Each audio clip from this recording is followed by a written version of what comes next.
for sure.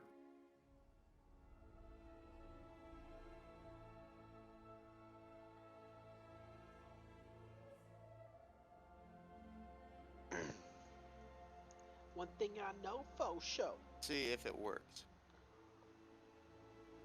Yeah.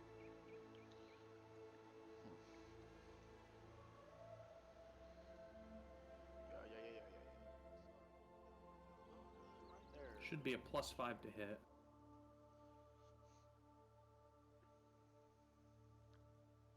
Yep, +5. Yeah. Am I adding proficiency to that too? Or is that the +5 with proficiency? That is, The +5 should probably be with proficiency already. yeah, that's that adds, yeah. Because that's like your, spell hit. Basically, yeah. Because it's an item, that's what they're giving you. Probably just subtract 3 from whatever this is. Because the formula says 5 + 2 + 3. Okay, we'll subtract 3. All right. Now, that fires 3 rays. Does he roll 3 times, I'm assuming? Yes. Okay.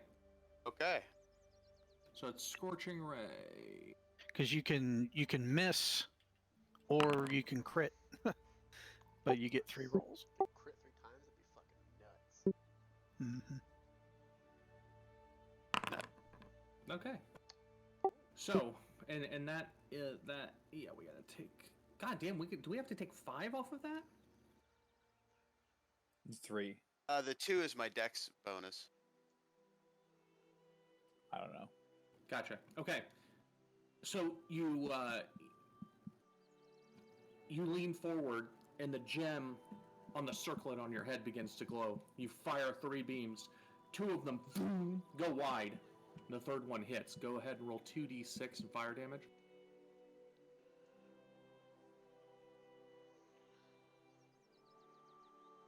Just picturing Cyclops from the X-Men. That's essentially exactly what it is. Sweet. Oh, crap. It only has 66 on this thing. Let me just roll a 2d6. Yeah.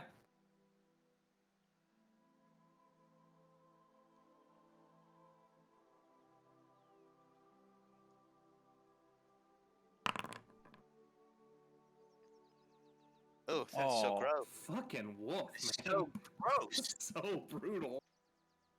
All right. Circlet of disappointment, more like. I am fucking renaming that shit. Circle of disappointment. That was You do as much damage by throwing the circlet at the target. That was pretty rough. I pursed my lips and blew at him really hard, and that was the damage. Yeah. Blew him, Vinny. I blew at him. At. I'm leaving Nyrad back for now. He is extremely injured. Leave him back. Oh, I'm not throwing him. I know that is not the way his character would behave, but No, he need to run right in there and recklessly attack. I know what he would do. Does he have any heal potions he can drink? You have no idea, do you? I do not. I can look. As long as he actually keeps the items. I mean, he would recklessly attack, but he would also make comments that would say that his character is suicidal. They always do. Who? You know who. You have to double move to get there. Oh, I am who. You are who. It's not wrong. He is a barbarian, essentially. Mm-hmm. I tie a rope. Make a dexterity check. Okay. No, I didn't make him make it. I just said he had movement at the end when he had a noose around his neck. You do have movement. You do have movement. I'm gonna. Fuck. I don't know. He doesn't have any. I'm assuming he wrote it down somewhere. Yeah, I keep my paper here. I don't type it into this. I know. Yeah. It'll make a lot more. It's because everything's fucking custom. Mm-hmm. He I probably had a healing salve that I can rub on him too. You want? Yeah. Okay. All right. I'm gonna have him stay here, looking through his bag for something to heal himself. Haladier, All right, so we don't know anything about those crystals yet, do we? you do But not. they seem to have pulsed when we came in the room. Yes. Well, when you walked in the room, the creature communicated with you. When they pulsed, it started to go insane. Interesting. So I want to. I'll just fucking do it.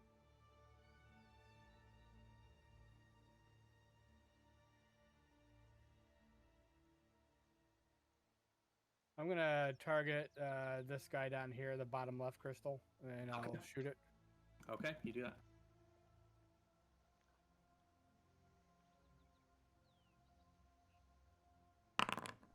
Oh, just barely hits. Go ahead and roll damage. Is this a servant of Mordor? It is not. It is a crystal. Try though. Hey, I figured I'd ask. How do Someday, one of those. Yeah, Damn servants of Mordor. Oh, that's shitty. I don't. Why is there a and -2 on there? Because I had to subtract the servants because I always had it on because we always fought shit. Oh, gotcha. Okay, And now we're level 5. I get a second attack. you do. I'm a big boy now. You are a big boy. Fuck me. Well, That's good to see that's working well. You rolled a 1 on a D8 and a 1 on a D20. that's a mess, unfortunately. I gotta get out of the way. All right. That's it for me. Okay. Mr. Lotho, it's your turn. All right. How high up was that glass ceiling? Oh, hold on. I actually wrote that down. You're a hobbit. It's a 40-foot ceiling, ground to ceiling, and it's kind of a like a fucking dodecahedron type of like globe. Like it's like it comes up in the middle. The middle's higher. It's closer to like. geodesic dome. Thank you. It's that thing. Breakable? No, it From an looks. You heard a crack Okay. whenever he shifted. It is holding a lot of snow though as well. That's what I was thinking. I want to shoot that bitch and drop a bunch of snow and glass on this motherfucker. Oh yeah. Okay. All right. Yeah. I'll try. You shoot can it, you can see what attempt it. happens. Yeah, I'll try. Does he get sneak attack on inanimate objects? No. So, But they wouldn't see it coming. yeah. Okay. We'll say because it's a ceiling, it's like trying to shoot a barn. Right. You do loose and hit it, but we're saying you hit it off to the left of where he's standing. Go ahead and roll damage.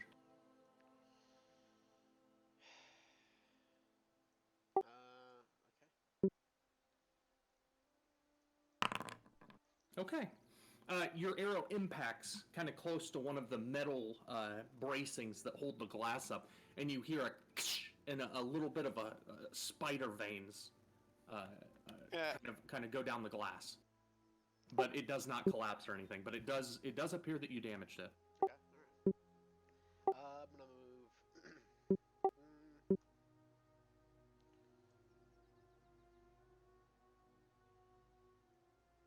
A little closer to Nyrat, I guess. I'm done.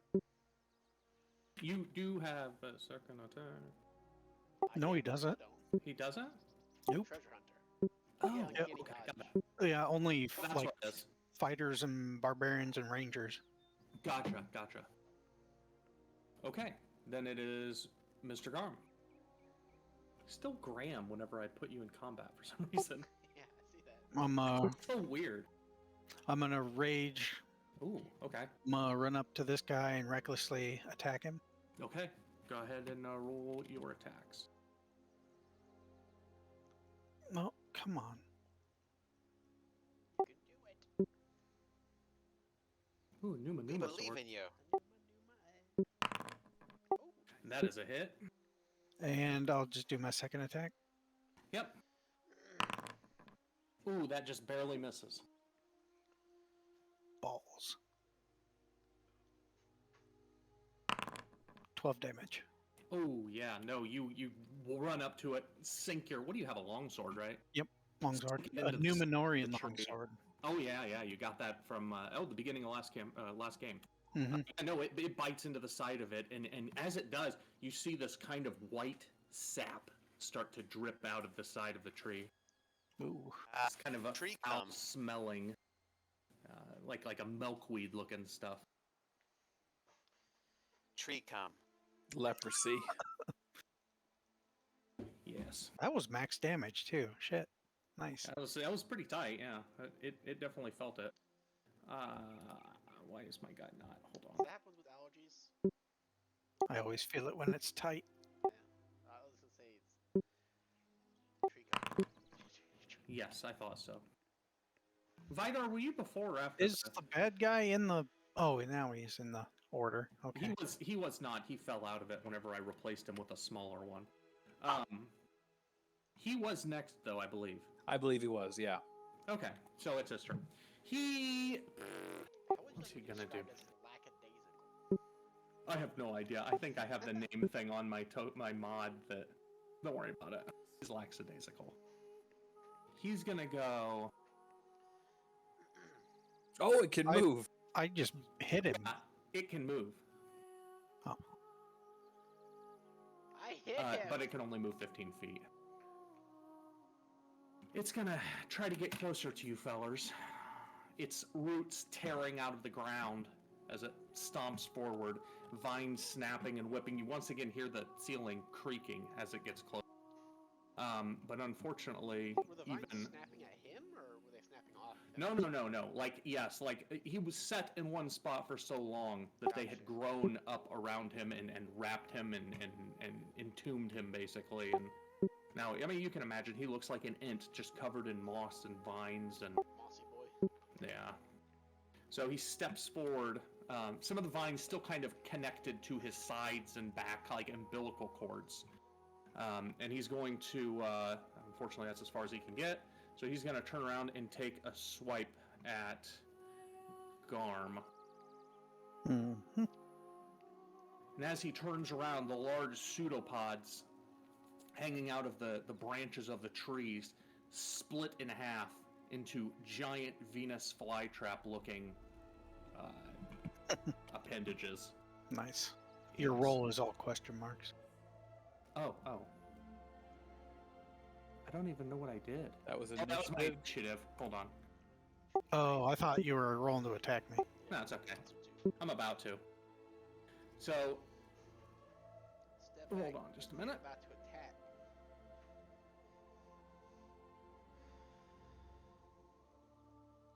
I don't know why, but it's busted. Just a second. Why is it busted? Emery attack, but he also protect. Fuck's sakes. Give me just a second. Dude. I'm sorry. Give me just a second. So you know that the human feet thing that I have, that You have human feet? I thought you Yeah, did. 2 human feet. I do have 2 human feet. I currently have bare feet. What about it? The cultural feat was when I'm using a longsword, I get my proficiency bonus to my AC. That's why my AC is stupid. Oh yeah. It's like 20. Yeah. 20 or something. Well, right now, because we leveled up, my proficiency went up. Oh shit. So, Damn, nice. so my AC is a 23 now instead of a 22. That's really good because he's going to put all 4 of these attacks on you. Nice. Holy shit. Yeah. He's got advantage on all of them, by the way. Yes. Yeah. This might. Yeah. Oh god. Here's. Okay. It's not going to be that bad because once one hits, it's got you grappled. So. Well, and I It's all have over. resistance to damage too, because I'm raging, Yeah. Okay. Hold on. and I have 55 hit points. Yes, you do. Add. But you have Add. a hit point. Well, alright, guys. It sounds like everyone's flexing. That's nice. Shit. 55 hit points. God damn, dude. Yep, D12 with a 16 con. I know it's Archer. Alright, that's pretty good flex, I'm not gonna lie. I mean, it's all I got. Like, this is literally all I got. You're hard to hit and hard to kill. And you shoot to thrill. Plus that booty thick like Yep. oatmeal. Don't ask me to talk to anybody though. or remember anything. All right, I'm gonna attempt this. This might be wrong, so don't get too excited. 3, 5. That is wrong. Oh god damn it! Hold on, almost there. Fucking attributes got dicked up too. I don't know why, but this guy's stats don't save for me. It's the same thing that happened in the last game. I've almost got him fixed. So the Venus flytrap's on his body? Yeah, they're like hanging down out of the branches of this tree. Like a nut So it's sack? like he's got the plant version of elephantitis, and his Yes. winger is a giant Venus flytrap that's lackadaisical. I think it's... It's lackadaisical. That is true. He got sped up too. Fucking That's super perfect. weird. Also, 1, it's not 10, and 5. elephantitis in this world, Vinny. It's olephantitis. Elephantitis. Oliphant. Oliphant. All right, I'm gonna count that first one, but it should have been a +8, so 3 more still misses. Okay. Oh, that's a crit. Of course he did. Holy shit! All right, so you are going to take 22 points of damage, but halved, as it's piercing. And you are now grappled. You are not restrained, but you are grappled. And as the Venus flytrap reaches down and plucks you off of the ground, and its sharpened fucking woody ass teeth start to dig into your armor and pierce your flesh, you can feel a corrosive, almost poison start to be secreted. Dope. He's coming. Yeah. Oh. And now it's Vidar's turn. Because Doesn't feel he can't dope. attack things once he's got them grappled. He attack and he protect. But he has multiple arms and veins. Ah, He has 3 more arms that are free. guess I can plug one of them. That's the spirit.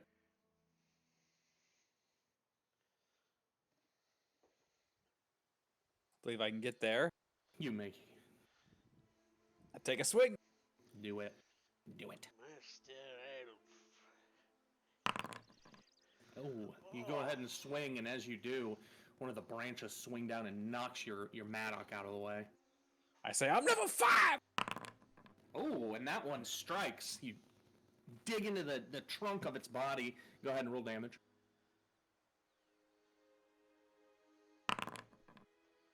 Ooh, beefy. Hey, motherfuckers. I got a 2-hander at least. Hold on a minute. Tick, All right.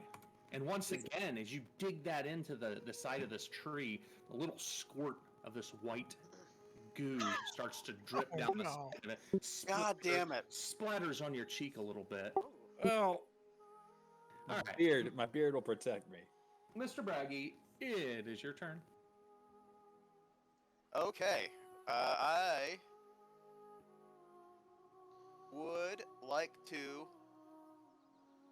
give inspiration to Emery. Okay. Sorry, Garm. Okay. What do you say? Yeah, how are you inspiring him? You can do it. I know he's got you locked in his jaws of death right now, but it's gonna be okay. He'll leave you alone eventually. Okay. All right. Alright. That is an inspiration. He's inspired. You now have to subtract a d6 from your next. I know you're feeling No, bad right now, but, puns are good. you know, shit happens. Kill it and let us leave. You go ahead and you shout this to Garm, and as you do, you look down your hand, and there's Bone Daggy. You don't remember unsheathing it. Hey, Bodaggy. That's cool. You're in the fight too. All right. Anything else? No. Okay. These times Bonet's gonna respond to you. He does in spirit. Demonic voice. All right. Nyrad. Ah, shit. I will fucking kill him. That is the only thing that will happen. What? It's his destiny.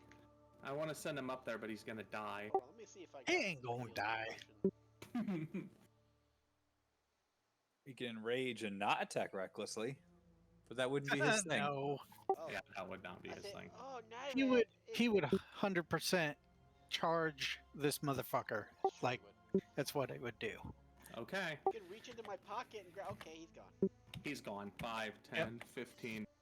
He goes ahead and he rages, And recklessly attacked. and he recklessly attacks, because that is exactly what he would do. I'm gonna give my 1 point of inspiration to an Nyrad that's controlled by Brent right now. Oh god. Alright, so... And he strikes it, doing 6 damage. Ooh, I got a lot of windows up, hold on. And he strikes again. Roll your windows up. I said, ooh, I've got a lot of windows up. Oh, He's got 2 attacks. Yeah. Yep, and he hits it again for an additional 7. Yeah, you're That rolling is like Nate too. perfect, Pretty dude. good, yeah. Two-handers are bullshit. He'd be so mad. Alright, as he does,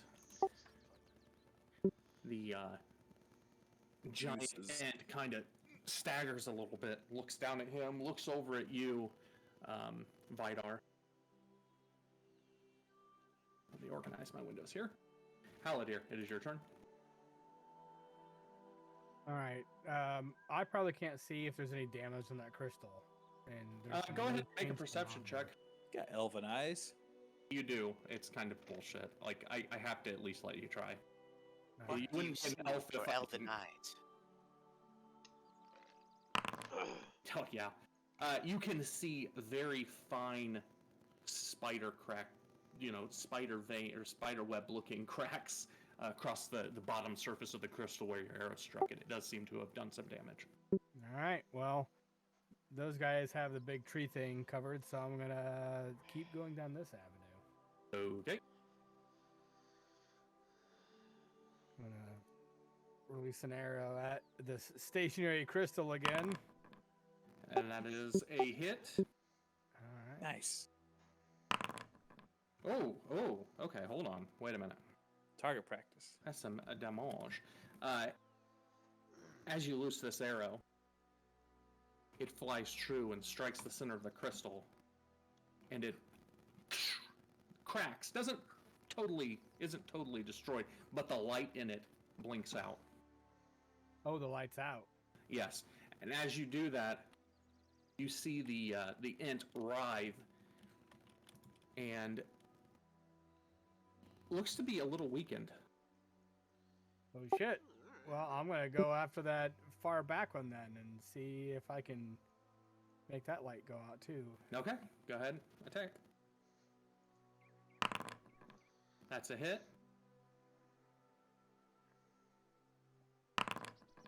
Oh yeah, so that's enough damage. It doesn't destroy it, but it kind of flickers for a second, and once again you see some cracks show on the surface of the crystal. Okay.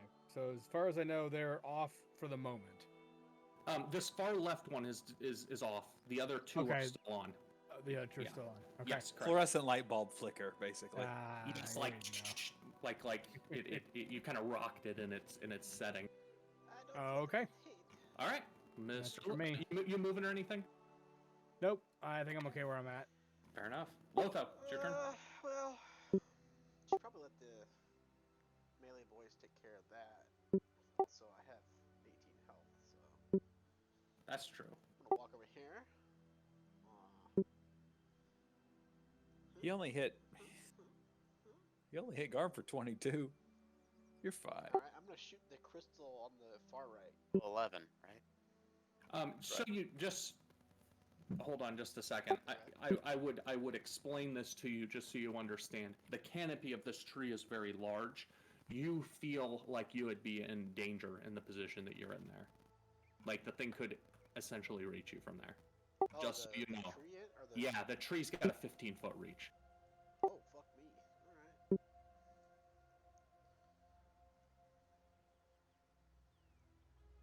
you would feel less threatened there. Attack there. All right, go ahead and roll attack.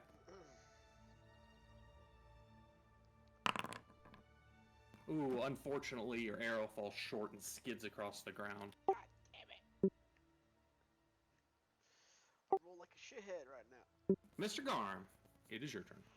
Well, I am just restrained, correct? You I'm are not. just restrained, so you can go ahead and attack. Okay. Oh, I'm sorry. At the start of your turn, you take. I gotta. Where's my? Ah! Take me out. You to take the- 4. Wow, that's a roll. You take 14 points of poison damage. Whoa! Dope. That was a high roll too. Yeah. Damn. Oh, shit. Oh, not How quite could that my much. 3d6 do that? Yeah. Oh, Yeah, it was super brutal. Well, Okay, but go ahead and roll your attacks. You are free to swing at it.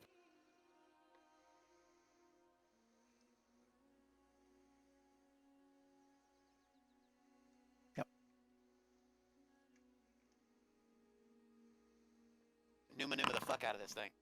Yep, that's a hit. So 2 hits. 2 hits.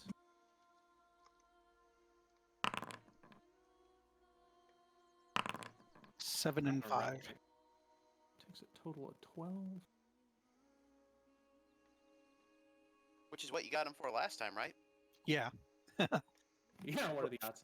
5 is the min damage though, so I rolled Yeah. pretty bad on this one. That's pretty rough. All right.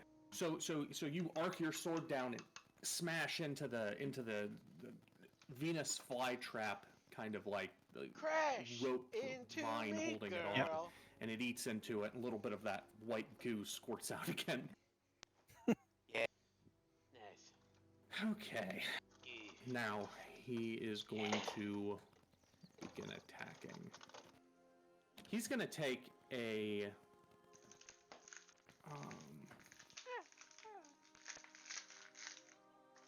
Yeah, he's going to go ahead and he's going to attack Clint first, as he attacked first. He is going to attempt to attack him with one of his. And No good. That's a miss. He's going to do it again with a second one. no good. All right, and then he's going to try to attack. Nyrad, son of Byrad. With advantage. With advantage. Oh, sorry. 19 hits. Right, what's his armor class? 16. Oh, yeah. At least he didn't crit him. Yeah, so he does 5 damage. See, And rage he'll takes take half damage from poisons if he gets poisoned. Because he's a Yes, dwarf. he is a dwarf. Is it poison or acid? It is poison. I said acidic, I don't know why. It's acid. Okay. I don't know what poison... So is there a save against it? I'm sorry. God damn it, I forgot to tell you. You can take this back if you want. You had the option to try to escape. There is no save on the poison. Oh, Yeah, Okay. it's fucking brutal. nah, I'll just keep stabbing it. It's fine. Okay. He is starting to look hurt. I mean, he's bleeding out of a variety of wounds. Many orifices. Yeah. All So the gum holes. Me So many orifices. these two are both grappled and picked up off of the ground, essentially, Vidar. It is your turn. Let my people go. That's a miss. Nice.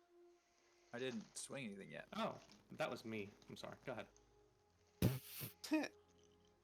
Oh shit! I closed my window. Yeah, just come back. It'll be... Woo! That's a hit. That's 1 point away from a crit. All right. Ouch.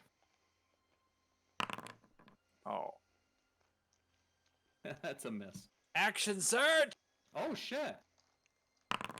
Wow. That's also a miss. Damn, man. You guys are rolling rough. Well, 11 damage. Yeah. Okay. Braggy, it is your turn. Okay. I believe I believe That- I can fly. Bone Daggy cannot be denied any longer. I will move forward.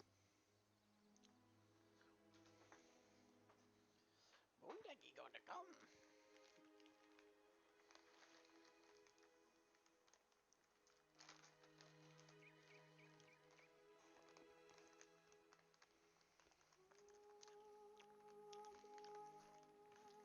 Okay, and I will take a swipe at him. Plunge the daggy. Hold on a second.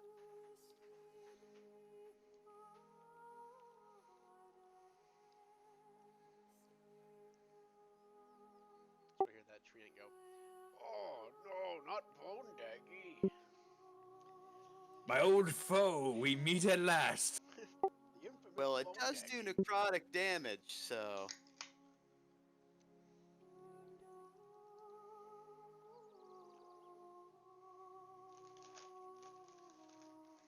Think how blatantly you could brandish it. Oh, Okay. So, go ahead and roll damage. Okay.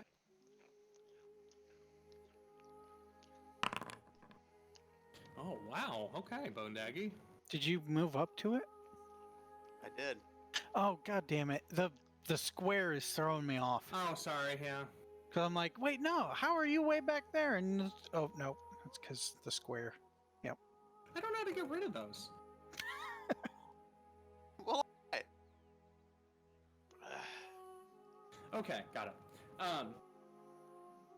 So, strangely enough, Braggy, as you sink Bone Daggy into the flesh of this ant, it kind of starts to vibrate in your hand. You, What does? the Bone Daggy does. The Bone Daggy does, and as you pull it out of the trunk of this ant, you look down at it and it's bigger. The white goo dripping off of it kind of gets sucked back up, and the crystal on the back of it gives off a subtle red glow. oh no, Bone Daggy's horny for violence. do you get 2 attacks? Yeah, I do not. I don't think he does. Oh, okay. Okay, Nyrad, it is your turn. So you are gonna do your same thing you always do. Attack recklessly. Yep. And he hits it. Oh my god. For pretty good damage. He swings again. True. Oh, does he have to Attacked. suffer damage at the start of his round? No, he's not grappled, is he? Oh, he is. Yes, I'm sorry. Oh, He does have to. He does have to. Hold on.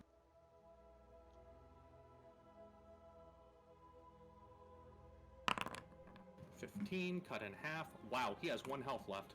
Look it's out! not You roll a half. 6, 5, and 4. He's a dwarf, so he it takes is- half poison. Oh, Yeah, he has. He is lame. signed for this fucking fight. Actually. So, you're recording, right, Rhino? Yeah. So Nate, in the future, fuck you for resisting that poison. Fuck But you poison is brutal. in your stupid face. All right, 17's gonna hit him again. Damn. Okay, guys, he's looking real rough. Get his clue goo all over the place. Oh yeah, there's goo just dripping everywhere. Ooh. Aladir, it is your turn. Well, they have this covered, so I'm gonna shift over there and go after this bat crystal again.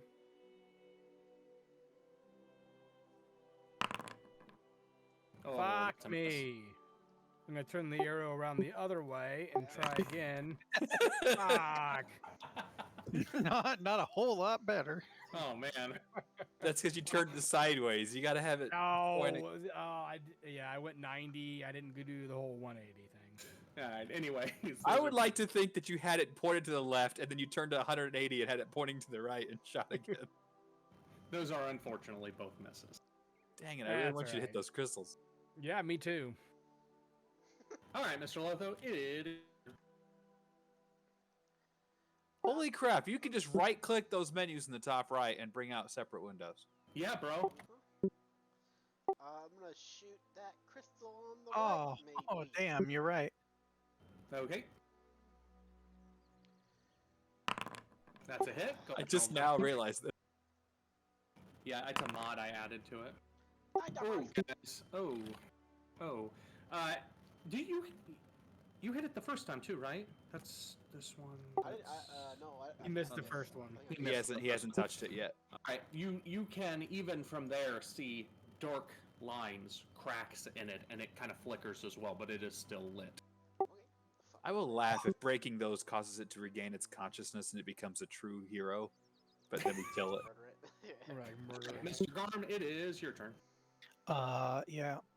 You know. Poison Yeah. that much. Yeah. 13. Jeez, you haven't rolled lower than. Oh gosh. I'm a machine when it comes to hurting you. Damn. Okay.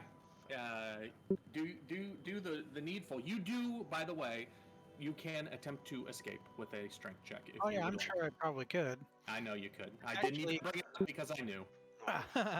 Actually, though, Would that Um, cause an action? it He gets advantage because it's a strength check because he's raging as well. But is it an action?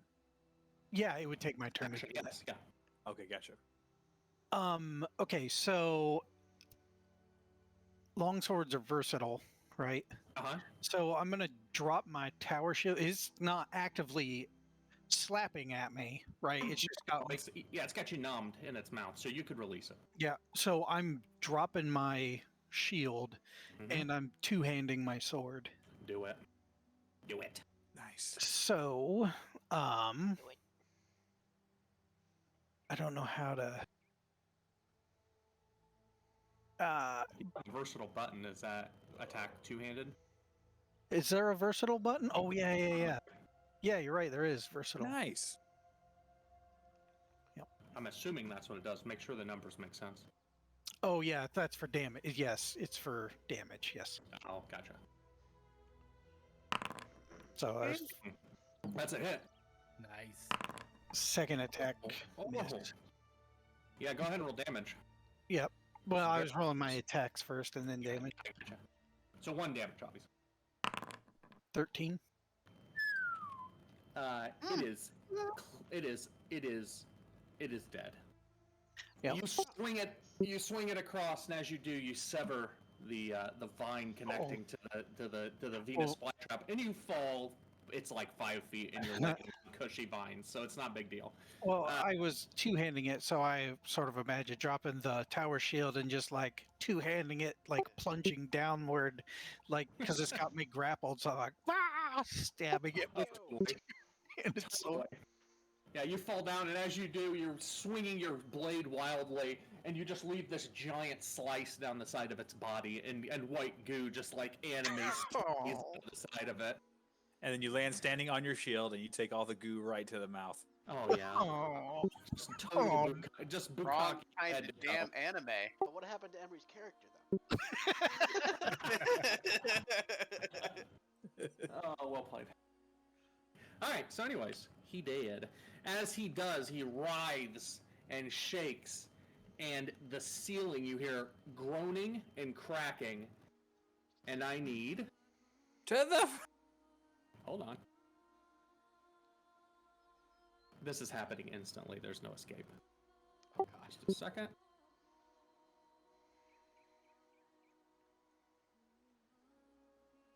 Ooh. Been playing No, too much. I'm gonna say Haladir and Lotho can avoid this. Everyone else, go ahead and make a dexterity saving throw for me.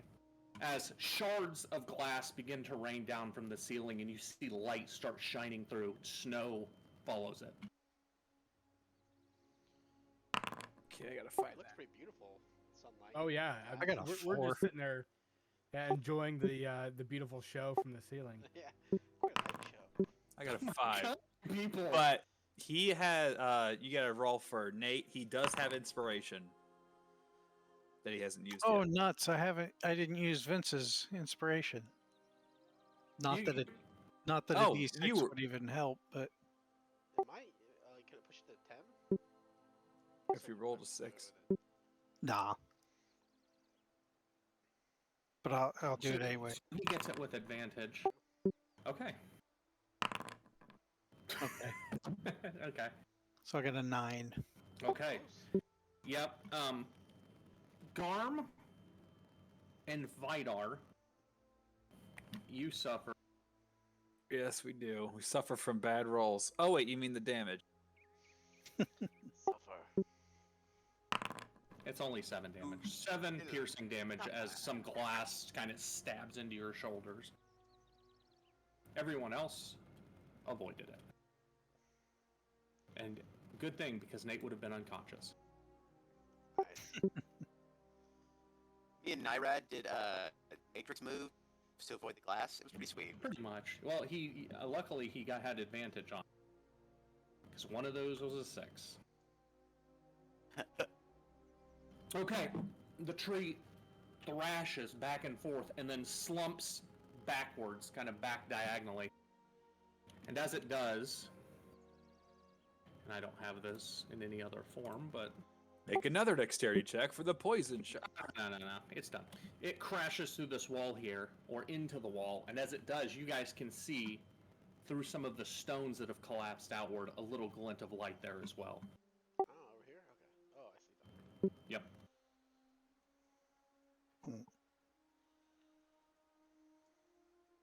And I thus wanna- ends combat.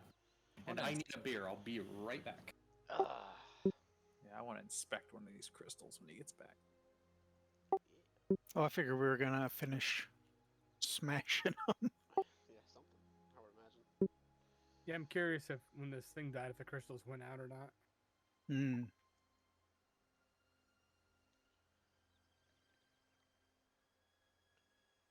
The 2 crystals that are still lit up begin lighting more. Roll for initiative. Crystal ships.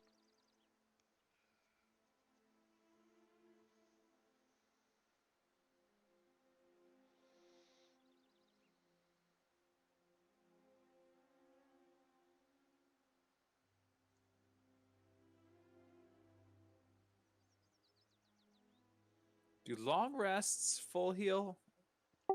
Yep.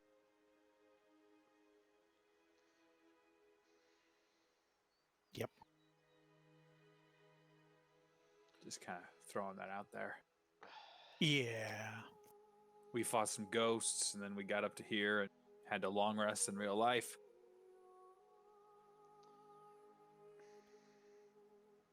Yeah, I'd say it's probably a good time. Either that or maybe short rests with healing dice.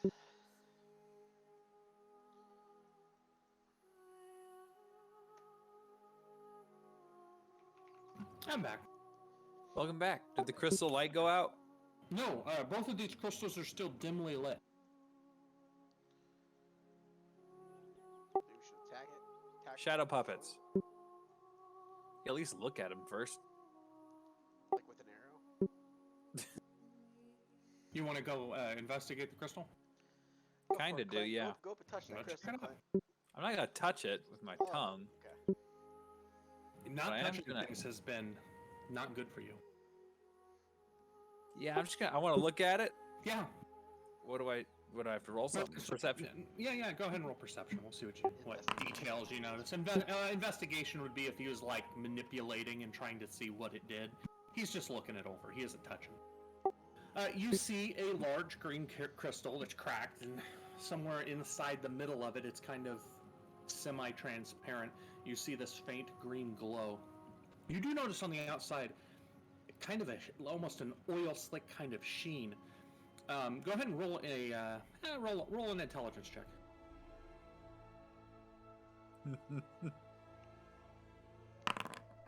Oh, Jesus, you people. That wasn't the worst. well, my other one was +5, and I got to Average. 10. It's a positive. It's above 10. You vaguely remember this looking familiar to the outside of the fortress before you guys got in. Whenever you would touch the door, there was a faint green ripple that went out from the door. Oh yeah.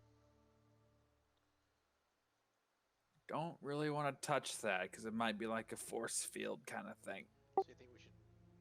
I mean, you did get the sense that when, or Haladir did, when the first crystal was destroyed and the light went out in it, that the creature kind of slumped and was weakened.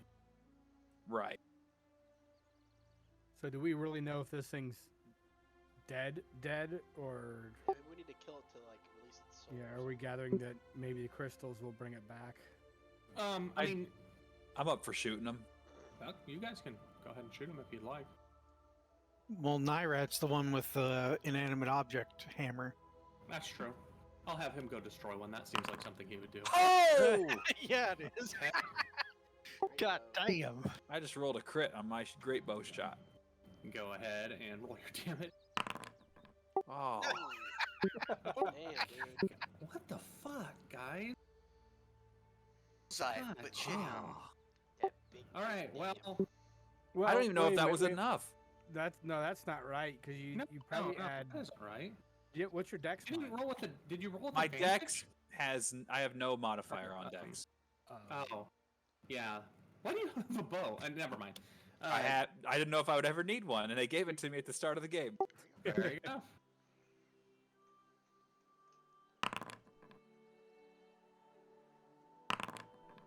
All right. It technically does. What did I say? Plus 2d4.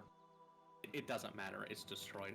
All right. So both of you, as you go up and attack these things, see that. Sorry. Now that you're close up to it and you attack it, especially Nyrad, he sees that green glow and kind of sparks as he hits the crystal. The crystal that he hits, he damages so badly that it just explodes into little pieces all over the ground. And once the lights extinguish, it appears to be almost white, like a Quartz. like a foggy quartz crystal. That's a good representation. But the light goes out. Looking back at the end, no real visual change.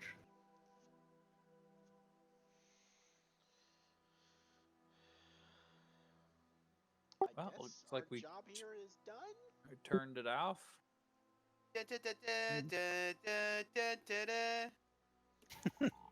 Well, I guess there's a way out, but that's a 40-foot high vertical rope climb, right? Well, that You said it opened up down if you chose to go out the top, but this left side where the thing collapsed to, it's much taller and larger than it looks. Cracked this wall, and you see light coming through that. Do you want to take a nap somewhere I think In- it's been a long day. on the Iron, I'll tell you inside before we Stories go and all outside Yeah, let's do that. into the snow? Yeah. Yeah, it is fairly warm, kind of muggy in here, At least for Um, now. at least for now. But the ceiling has most of the glass is shattered out of it. Yeah, It's on well, the I ground mean, we can everywhere. go back into like the back hallway You there. can go right through the door and be. I mean, that curtain of vines and stuff would be enough to insulate you a little. Yeah. I just, I don't feel real good, guys. Nyrad just stares at you. I will lay down. One health. Yeah, Hey, Braggy. Make Yeah. make a perception check. okay.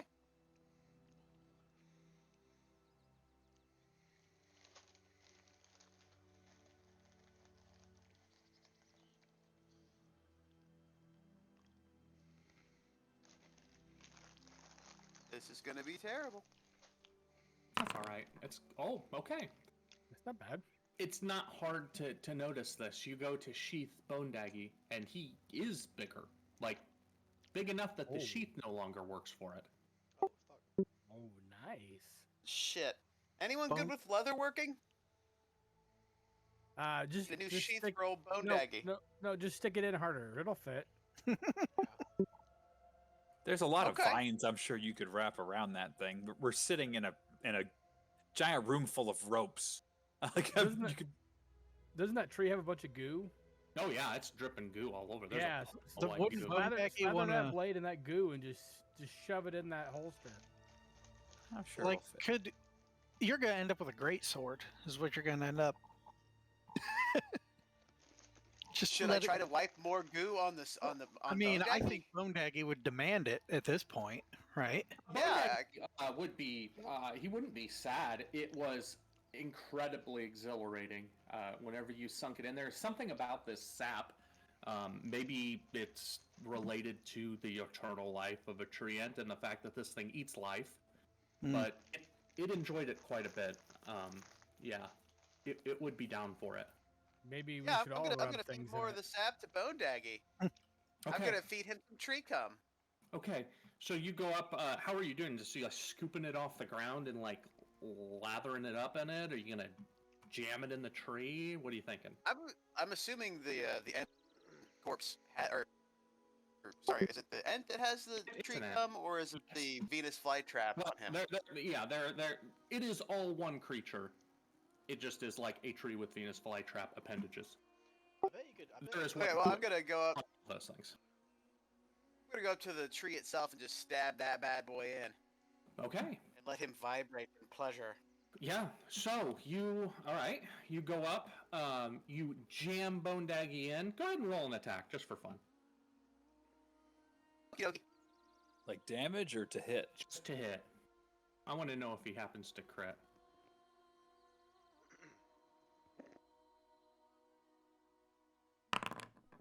Yeah. Yeah. That's good. holy shit! Okay. That's what I wanted to know. You go up. You jam Bone Daggy into the corpse of this tree, and as you do, you feel that vibration again. You look down at the dagger itself, and it starts to expand out. The handle grows, and as it does, the leather wrappings on the handle expand and then snap. The crystal on the end of it pulses with a bright red light, almost blinding again and again and again and again, and your body is filled with such a sense of ecstasy. I need you to make a wisdom saving throw while this is happening. Come in your pants. Ah! I'm gonna no. beam my L, you guys. Is the red flash bright enough that the rest of us notice this is happening? Yeah, this is like disco light. Or like a strobe light, I would say. Not a disco. It is not like a ball, like a disco ball. It's a strobe light. I mean, it's not a bowl. It's definitely not a bowl. And this was the last of the Antwives, right? Jesus! All right, you.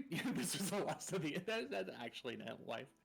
All right, you resist the urge to just give in to this ecstasy that you're experiencing, and remaining kind of with it.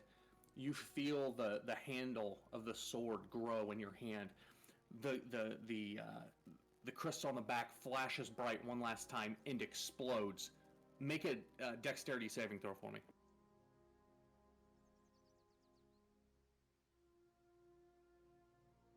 If I had not made my wisdom saving You throw, would not get to make I'm this. I would be coming while this is happening, and I wouldn't have been able to make the dexterity saving throw. That's correct. That's why I wanted you to see if you crit. All of this, Okay. you're so goddamn lucky that you got above a 15. Ooh, but you didn't hit that 15. Oh, that was weak. Oh, it might have been so good. You take 7 points of poison damage as the crystal explodes, and the acidic, I don't even know what you'd call it. It's basically death juice Tree inside. sap. Yeah, splatters against you on your side, taking necrotic damage. As you look down at where the crystal was, Daggy. there's now a knob that looks like the hip joint of a femur. Bone Daggy stops vibrating, and as it does, you realize your head is clear. You no longer feel like Bone Daggy is a thing that you need to use constantly. You Sated.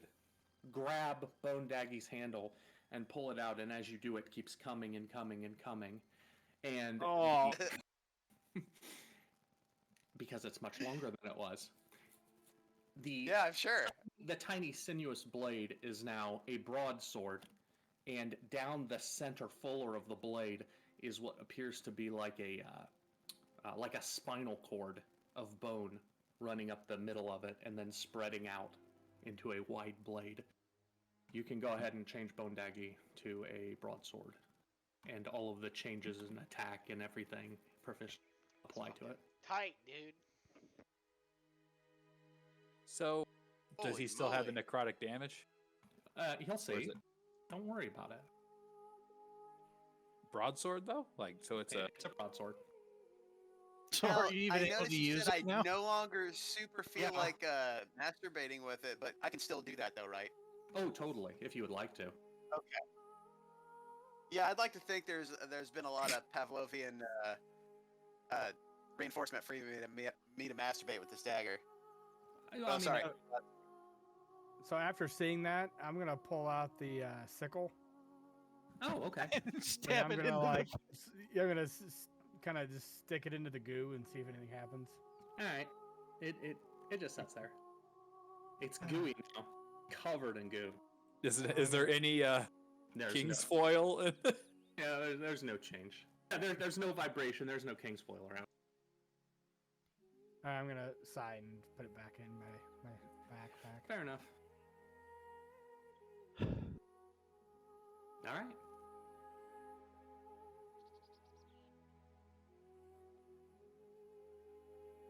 So that was weird, right? There we go.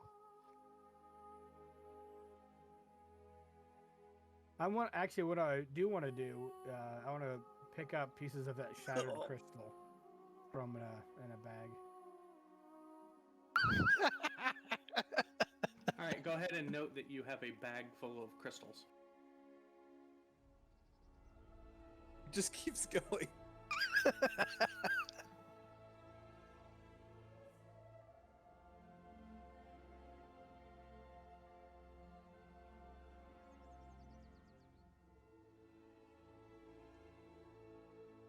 He's so happy. All right. Anybody else have anything they'd like to do in this room? Well, take a long rest and keep my eye on Braggy. Can't do both. Oh. You guys, well, I'm assuming you're gonna make your way back into the hallway. Yep. Bed down. Yeah, comfort the animals. Move you back out here. All right. Who's going God, to? I forgot about Whisper. I'm gonna feed him some Oh. food. Okay. Yeah. No. Yeah. So I don't know if you guys remember your decision last time to forego stealth in this wizard tower and bring your horses up the spiraling stairs, but they've all just been standing out there. There's been I watching. mean, like, probably a little freaked out from the banging and explosions and just general insanity that was going on in the room next to them. all the tree cones. And Whisper is just kind of curled up in a corner sleeping. Nice. Making your way back out into the hallway. There's vines, and to the left there's a little nook where you feel like you guys could bed down. There is a dead body in the way over there, and of course Vidar gets a little bit of a tingle in his hand. Hasn't fondled that one yet. But back down the hallway, it's more rooty, and you feel like that'd be kind of the only place to bed down. Normally I like to talk to him before I sleep with him, but Yeah, grab his soul, see what's up. I don't know if I want to know anything more about this place. I'll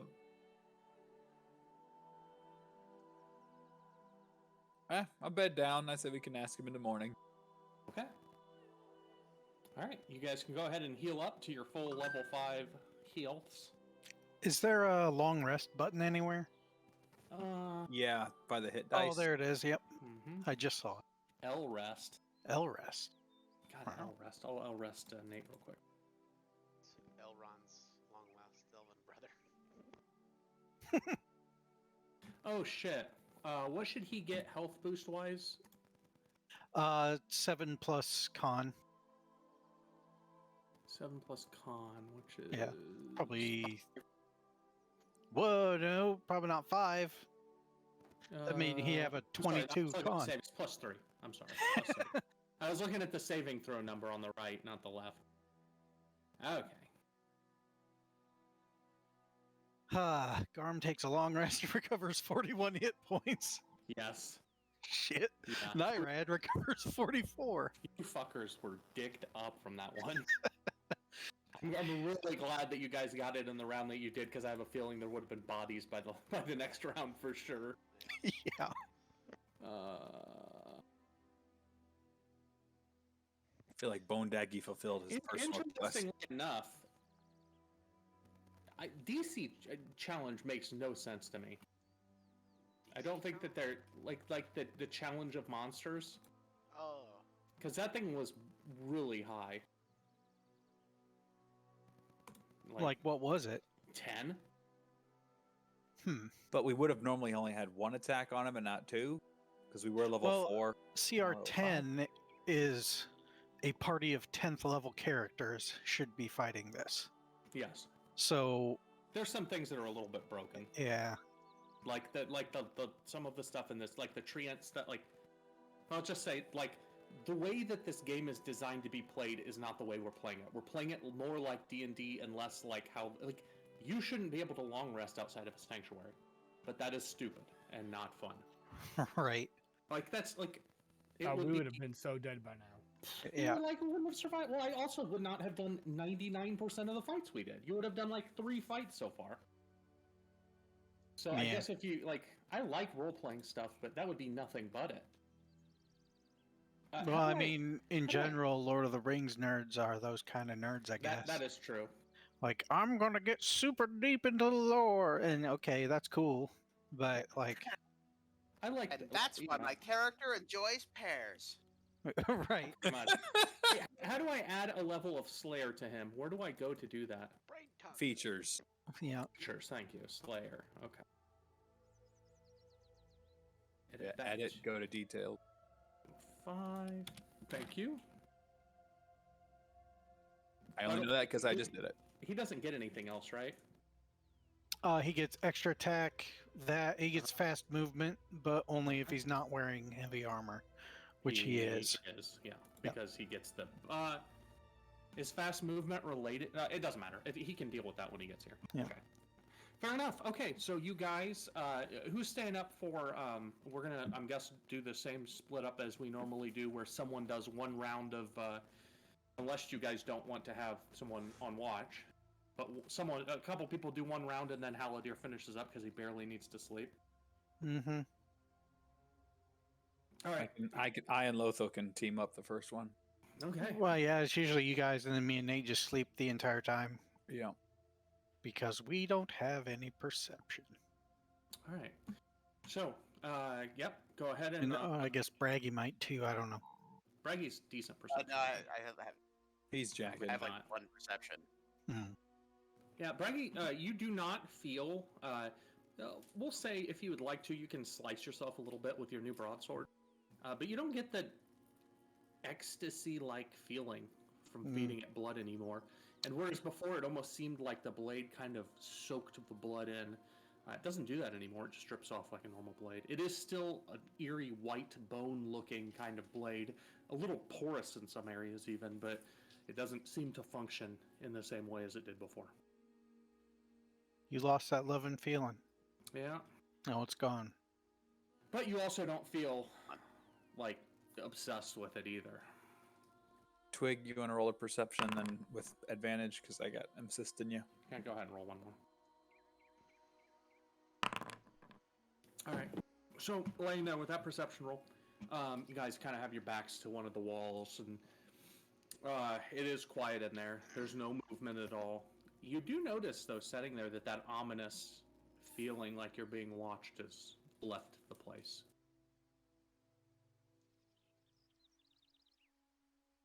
Were you planning on doing anything with Whisper? No, he's just hanging out with me. He's probably sleeping in my lap, I imagine. Okay, fair enough. All right. That's Oh all you. God, the wolf. I thought you were talking about the horse. Guys, Like in my what the lap. fuck? Hold on just a second. Just crushing my nuts. That's how I get. That's how I do. It's like you're a hobbit. Curled up on my lap. Ah! All right, so if that's all you guys want to do there, we'll say that Haladir takes over. Haladir, go ahead and roll perception. And we're just considered still indoors, right? You are. You don't get all your delicious bonuses. Is the environment a servant of Mordor? All right. Once again, the hallway is quiet, nothing, and after a fashion, you do see a little bit of yellow light coming out of the room to your right.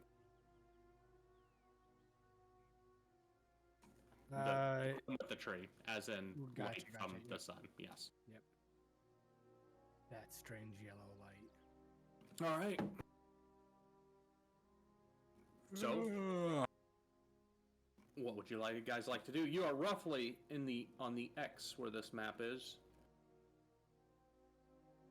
Our goal was to get to Cara Dune and get quenching oil. Get quenching oil and hopefully stop the production of the Morgul steel. Yeah, Morgul steel. Do you guys know if the term Cara Dune has been around a while? Or is that more recently named that? Who are you asking? Any of you? Question.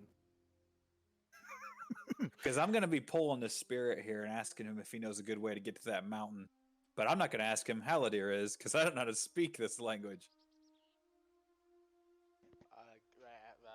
Ask him. Hey, I'm going to reach into this guy's soul. Okay, go ahead and roll a strength check. I couldn't remember what it was. All right. Fucking metal, dude. Oh. Oof. Okay, He's really decayed. You remove your gauntlet, and your fingers sink into the chest of this almost mummified corpse. You feel something and you grab it, but you don't have a good hold of it. You have one question. Haladir, ask it how to get to Cara Dune. What is the best way to get to Cara Dune? The kind of shade looks towards you. I do not know. And sorry, fuckers. All right. Nice. Shit. Freaking. That doesn't matter. I don't. I rolled a 3. So, real bad. All right, gauntlet on. All right. Feeling satisfied. Fair I enough. go out to the tree to stick my hand into the tree. No. You do not actually. Oddly enough, you have no feeling from the tree at all. Like putting your hand in it would do anything for it. Bone Daddy sucked all the essence out of it. I stick my hand at Bone Daddy. No. Well, guys, we head down this, hopefully not a cliff face.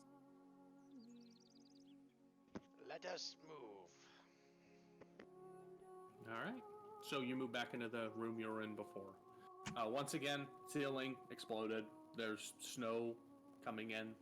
Just a little bit of flurries, nothing bad. In the back wall, you do see light between some of the bricks. The mortar kind of exploded out of the back. One or two of them have cracked, and you can see shafts of light coming through there.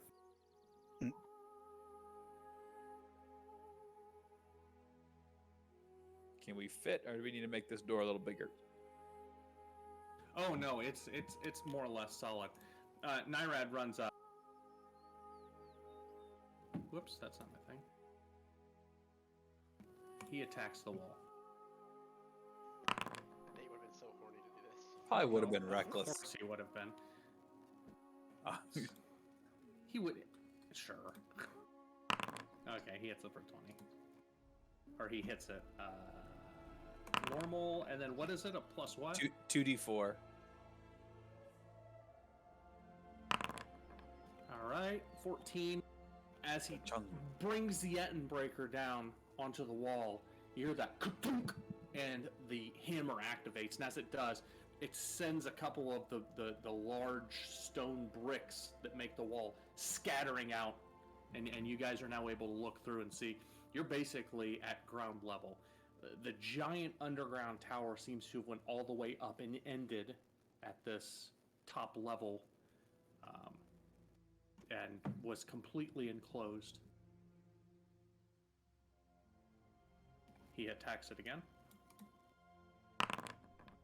It doesn't matter. I don't know why I'm rolling. It's not like he's gonna miss it. It's a fucking wall. That's enough to make a small hole that you guys are able to crawl out of. We got a horse and a couple horses. Oh, yeah. Okay. Oh, he rolls poison damage. Wait, what was it that he had needed to roll for the 2d4. Sorry, I had his back too. All right, so 15. We'll say after a fashion, a couple more swings and the Etten Breaker activating, that he is able to open up a wall. A 4 by 6 foot tall hole in the wall. A little bit of the wall collapses in, but you guys feel like you could get the horses out of there safely. On the road again. All right. Close that guy up.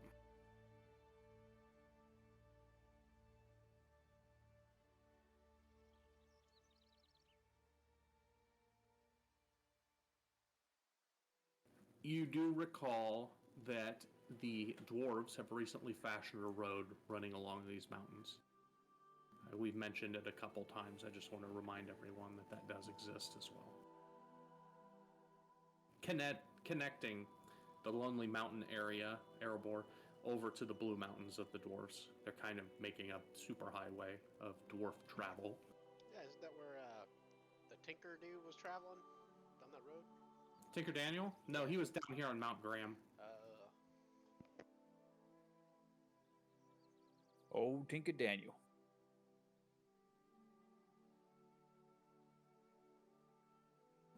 All right.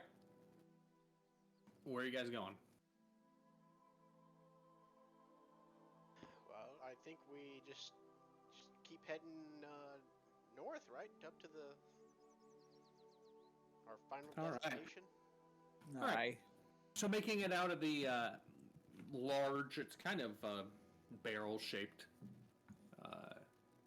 tower top that you guys were in, you can look back behind you and see off in the distance, a couple miles away, the ruins of the tower that you took shelter in before the storm, before you were attacked by Robert. You turn around north, mountains of Angmar are all that you see in the distance.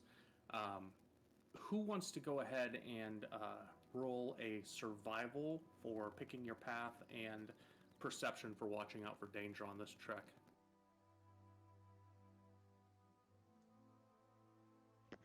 Does anybody have survival? Yeah, Haldir has. Oh, yeah, is that just woodland survival or whatever? Something? I thought he had advantage or something on survival in the wilderness. Yeah, I thought so too. I might be wrong on that. It might be only specific areas.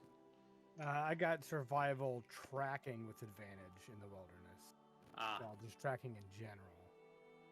And we're not in any of my favored terrain. I mean, I can try it, but I know. I think some of the other guys usually do it instead of me, since I always get everything fucked up when I try. But I can do it. You guys want me to? I got +5. Oh, dang. Jesus Christ. Oh, that's the sword. That is the reason why Haldir doesn't do it. Wow. Who are you attacking? It's just testing in the new macro. His bone daggy. Yeah, and I wasted a crit. Sword of. That's upsetting. You're done with them now. 2 in a row? Come on. All right. Yeah. Survival. Is he bone swordy now, or what is he? Bone daggy, sword style. Bone Sword daggy jutsu? sword mode. Bone All right, daggy I'll sword do a jutsu. survival. Yes. All right, roll it. All right, and who wants to look perception as you work your way forward? So Vidar's leading the herd. There you go. Lothar is keeping watch, up on his shoulder. You guys go ahead and trek forward, and as you do, it is slow going. Luckily, though, it is morning, and you guys you don't make terribly good time, but you do make it up to.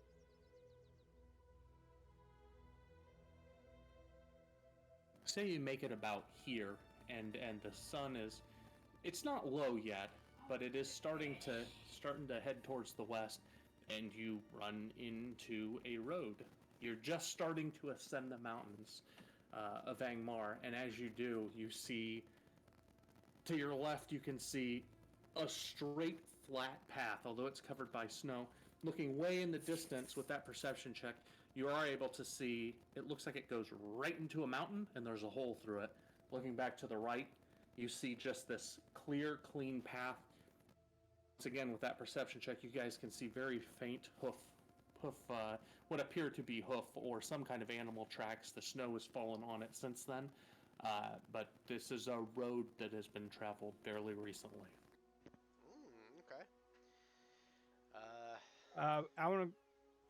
How close are we to those hoof prints? You're standing next to him. Okay. I want to look at them and to see if I can tell whether these are from the Dunedain or other town folk. I figure I can tell by the shape and the style of like the horseshoes, or should they be on there? Absolutely. Go ahead and, what would it be, intelligence? Investigation, maybe? Probably investigation. Yeah, that makes the most sense to me. Go ahead, investigate. Oh, nice. You check out the hooves, and even though they are a few days old and there has been snow on top of them, you recognize them as giant goat hooves. They were probably dwarven, as they are one of the few that use giant goats as a form It of appears mount. there may have been some dwarves through these parts. Well, it's a dwarven highway. You shouldn't be that surprised. So, once again, just backtracking, Nyrad, Vidar, you traveled on this road to the Blue Mountains earlier. You traveled across these with the guy we were guarding. The guy you were guarding. So you have been here. You may probably not recognize this exact location, but you would recognize this as the road that you were on previously. Can't say it's good to be back, but it'll do. All right. How do Let's you feel head about it, wa- Nyrad? I want to die. I want to die a lot. Vidar, go ahead and roll an intelligence check. Me? You. Intelligence. I want to see if you remember something. Not very smart. You're not very smart. You're I'm very not dumb. sure if you're past it or if it's a little further on, but you do remember that there was a inn/tavern around here somewhere. You stayed at it on your way to the west. We heard some rumors earlier. There was a sign that was pointing to it, but I don't remember what it was. With that roll, that is apt. Well, we might find us it. We might not. I know that way's west, so probably keep moving. We'll say it's Absolutely. probably 2 or so in the afternoon. You've got a good 4 hours or so before sunset. Well, I mean, we did just sleep, so. Oh yeah, but you've also traveled for most of the day through heavy snow. Heavy snow coming down, but high snow, especially for the shorter people in the party. My goat's good. You basically traveled at half speed for the day. We could head for a while, but keep eyes open for signs, and if we come across a tavern, great. If not, well, looks like we could probably Yeah. snuggle into these mountains pretty easy for the night. All right. Oh yeah, absolutely. Okay. So you guys go Hopefully this ahead. tavern won't be burnt down. We'll keep the same scores that you had before. They're both fine. You go ahead and travel down this path. A few hours go by. It starts to become close to sunset. Right around the time you guys are starting to look for a place to bed down for the night, you round the corner of one of these mountains. And to the left, by the way, you're starting to gain some altitude. To the left is a cliff that drops off a good 70, 80 feet down, and you look at the road as a gradual ascent from here. You've traveled through a few tunnels that go right through the side of the mountain, dwarven made. You do notice that the humans of the party and the elf have to kind of lean to the side and duck on their horses, as these were made for smaller folk and smaller mounts. Work your way around this corner, and as you do, you see a great wall of stone that hasn't been worked, but does appear that there's a large crack in the side of it. And at the bottom of that crack, is a wooden doorway, and above it reads the Heartstone Inn, and below that, a piece of wood has just kind of been stapled to the bottom of that, roughly, and written in red paint says, hold on. Oh, I'm sorry, I closed something. Just a minute.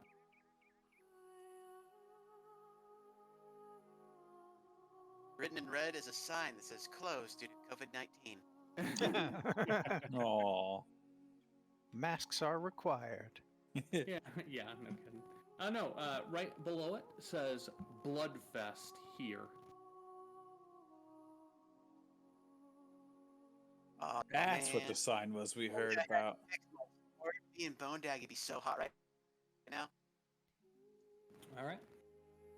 That's my- Also, you notice that out the top of the crack, even though it's kind of got wood trying to close it up, there's a little chimney chute that kind of comes out sideways and then sticks up, and there's smoke slowly drifting out of it. Want to check this place out? I mean, yeah, let's go. Let's obviously go get a room, man. I am sick. What I what wanna- language was that written in? Oh, that was all in common. Whatever common is in this, I forget what his name is. I think it's common. And all of you could read that. I think it's Westron. Is that what? I common is? think that is what it is. Yep. Paying a lot of attention to my reading. It's the standard language for the world.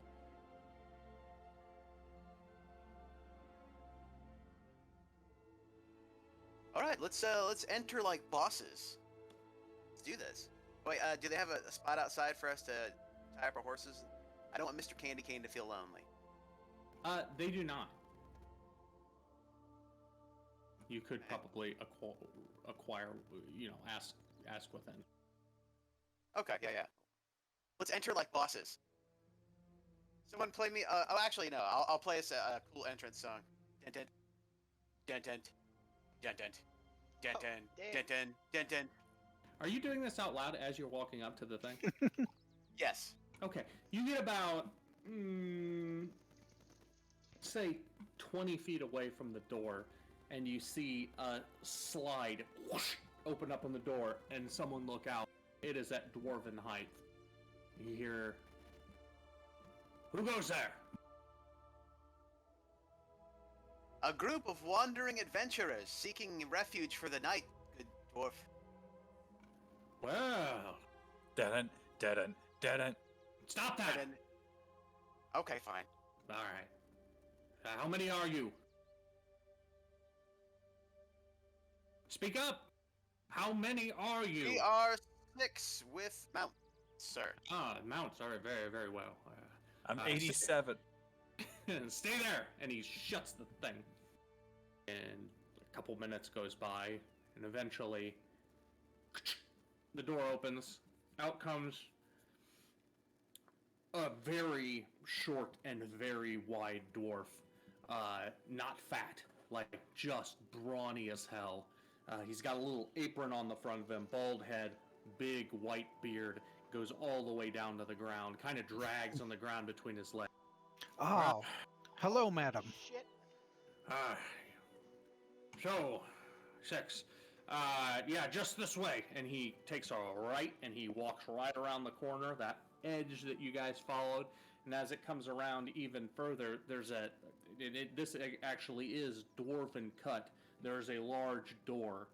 And as you guys enter that, it curves to the left, and there are stables set up. And you see that there are a good probably 15, 16 horses already laced up in here. Excellent.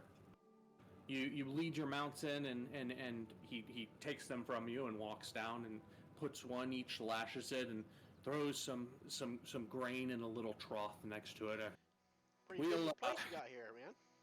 Oh yes, the great northern road of the dwarves it is. There are many who travel these, and we are one of the few spots of respite, especially around these dangerous areas. Now, where's the boy? And he looks around. and finally goes down about 4 stalls past the rest of the horses. And there's someone on the ground. He fucking starts kicking him. Get up, boy! And just kicks the hell out of him. A little dwarf with a short little beard, almost like a scruff, you know, pops up. Can we call it like a wispy pube beard? Oh yeah, it's like soft, you know. I'm sorry about that. And you hear him just freaking going at it at the end of this, and finally he whips the boy out of there.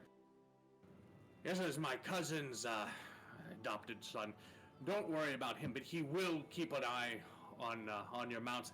And we have a great gate, and he points up at the ceiling, and you see a very uniquely fashioned, almost garage door looking gate that he brings down at night to help protect the mounts from the bandits and then the goblins that patrol these areas. He collects your mounts, he stows them away, tells the boy to water and to brush them down, and then he waddles his way back around the edge of this cliff face and leads you in to the Heartstone Inn. And I gotta go. I need a beer, and we will continue. Can I turn to the kid real quick and tell him something? Sure, go ahead. Listen, lad. The tall one that has brown mane and white spots on his face. That's Mr. Kane. Well, why are you talking so fast to him? He can't help it. Okay. You're talking super fast? Hello, young. This is Mr. Candy Cane. Did you do that on purpose, or did your No, computer? he's not doing. My computer did that. That's not even me. I'm sorry. Yes, continue. Regardless, The boy's eyes are big. And I warn. I have trained this horse in combat. He is dangerous. All right, he just kind of looks at you. Or he will bite off your Looks dwarf at the horse. And he looks kind of down at himself, and then he looks back up at you. He's just like, "You are the largest person I have ever seen, sir. I will do anything you say." That's good. Keep that in mind. I'll brush down Mr. Candy Cane as quickly as I can. And he runs off to collect his items to start cleaning up your mounts. Okay. Let's roll into the inn, baby. All right. And also get shit. What's that? I said, and also get shit, because I'm going to make a pizza, I think. Oh, okay. All right. Yep. I'll be right back, guys.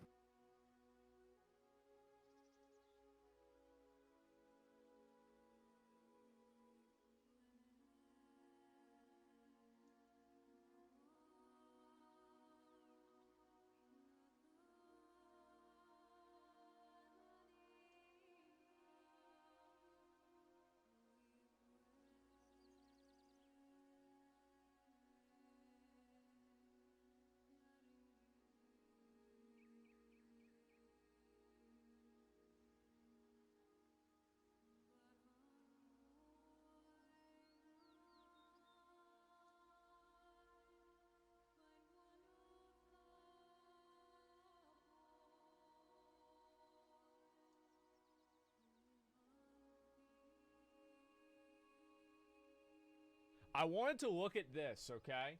And I wanted to see what the most popular games from 2004 2020 are. Because I'm actually really kind of curious about this.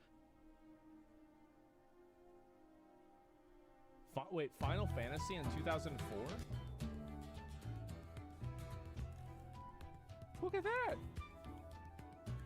Oh, dude, I remember I played Doom 3. Dude, I love Doom 3.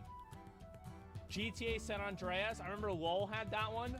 And then Warcraft, dude, look at World of Warcraft. Holy shit. Absolutely fucking massive. Guild Wars got super popular.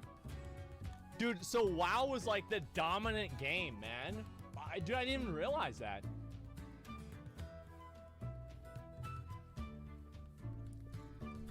I knew it was like huge for games, but I didn't know that it was huge for like all like games, period. I thought that they were like console games that were still bigger. NFS Milwaukee, never played that. Battlefield 2. I remember, I think that was a good game. Dude, Oblivion, man. Oh, dude, I popped off on Oblivion. Oh my god, I love that. Dude, WoW is just like... Bro, WoW was like a cultural force. That's incredible. Oh my god. Dude, and like, look at that. 6 million people playing it. Those are the good days, dude. Yeah, dude, those were the fucking good days. Oh, man. Hey, dude, Halo 3, man. Halo.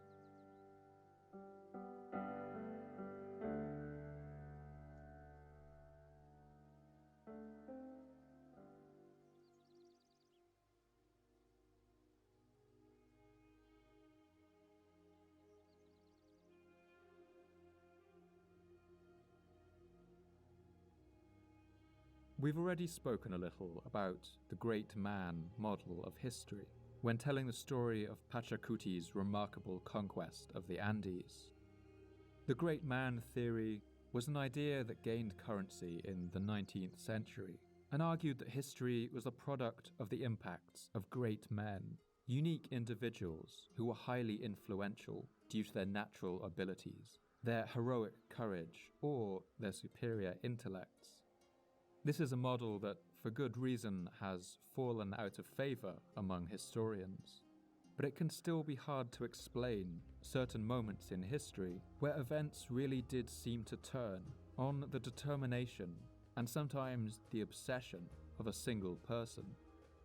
In this story, that person will be a Spaniard by the name of Francisco Pizarro.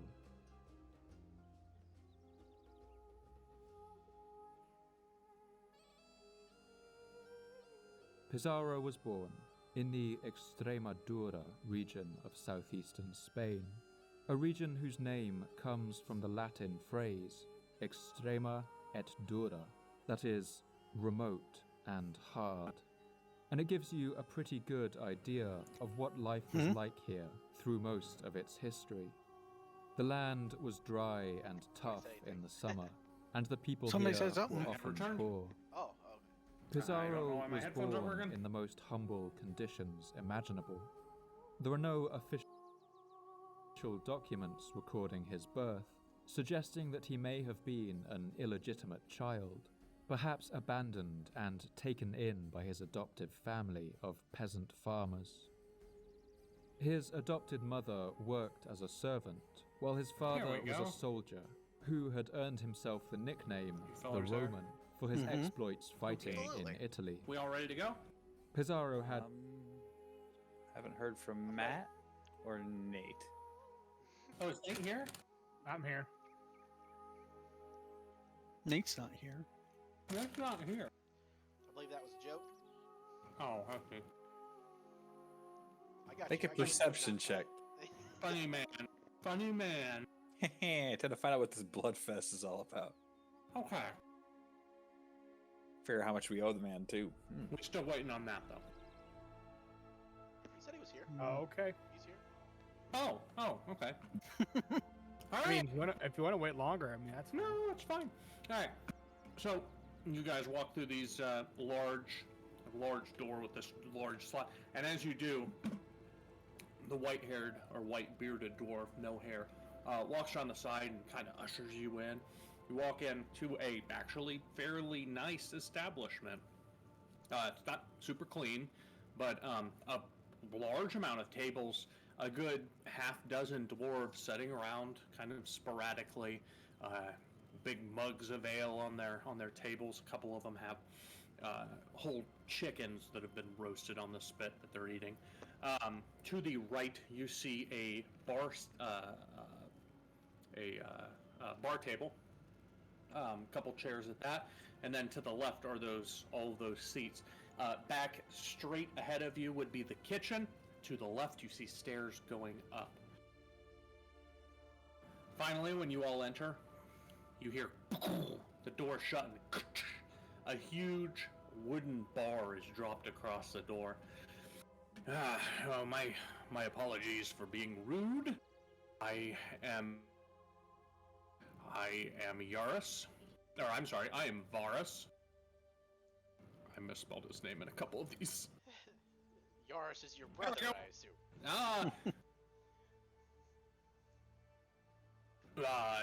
No, my brother's name is actually Saurus. Nice. And he's actually right over there, and he points down the aisle a ways to a dwarf kind of sitting in the corner.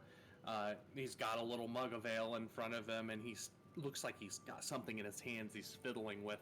Even from this distance, you can see the entire left side of him is got a little bit of a scar, and there's no beard growing in, almost like a burn scar on the left side of him. His hair up along the left side is gone, and there was beard down on the left side. I'm gonna give him an awkward nod. Oh, he doesn't even look up at you. Oh, okay.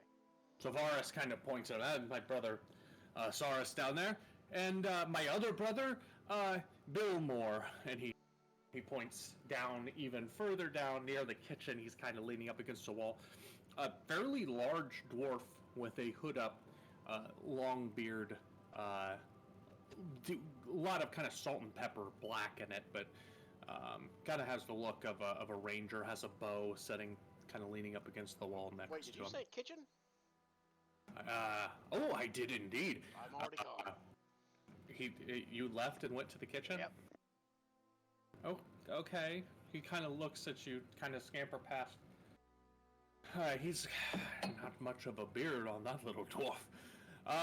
So we don't have tall people come in here very more. He's addressing the rest of you as he's scampered off. So the furnishings are more suited for our size, but you are more than welcome. Will you be needing a room? Absolutely, Sir Dwarf. Oh, that's good. That's good you came today. Tomorrow we're expecting quite the crowd as the Bloodfest commences. Now, Please, that is tell me more about this Bloodfest. The blood. Oh, the blood. Yes, the Bloodfest. You see, my father, who actually is Yaris, or was, he is dead. God rest his soul. He, Which god? Yeah. Ariel Luvatar, the only god of this world.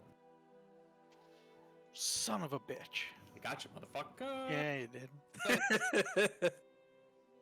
Anyways, technically, I'm not going to go into it. I know the lore of the dwarves. They could also call one of the Arnor their god because it's actually who created them. Behind Ariel Luvatar's back, the dwarves are actually the only thing not as far as humans and elves are created by Iluvatar himself and are his children. Dwarves were created behind his back, but he's like not. He gave them life more as like it's okay, they're still cool. So that's kind of a chip on their shoulder. Anyways, they technically existed before both dwarves and men, elves and men. They just slept. It doesn't matter. Anyways.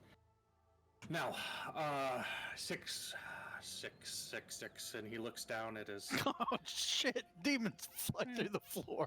He looks down and pulls a little. There are 6 of you, sir. He looks down at pulls a little notepad out, and he jots down 6.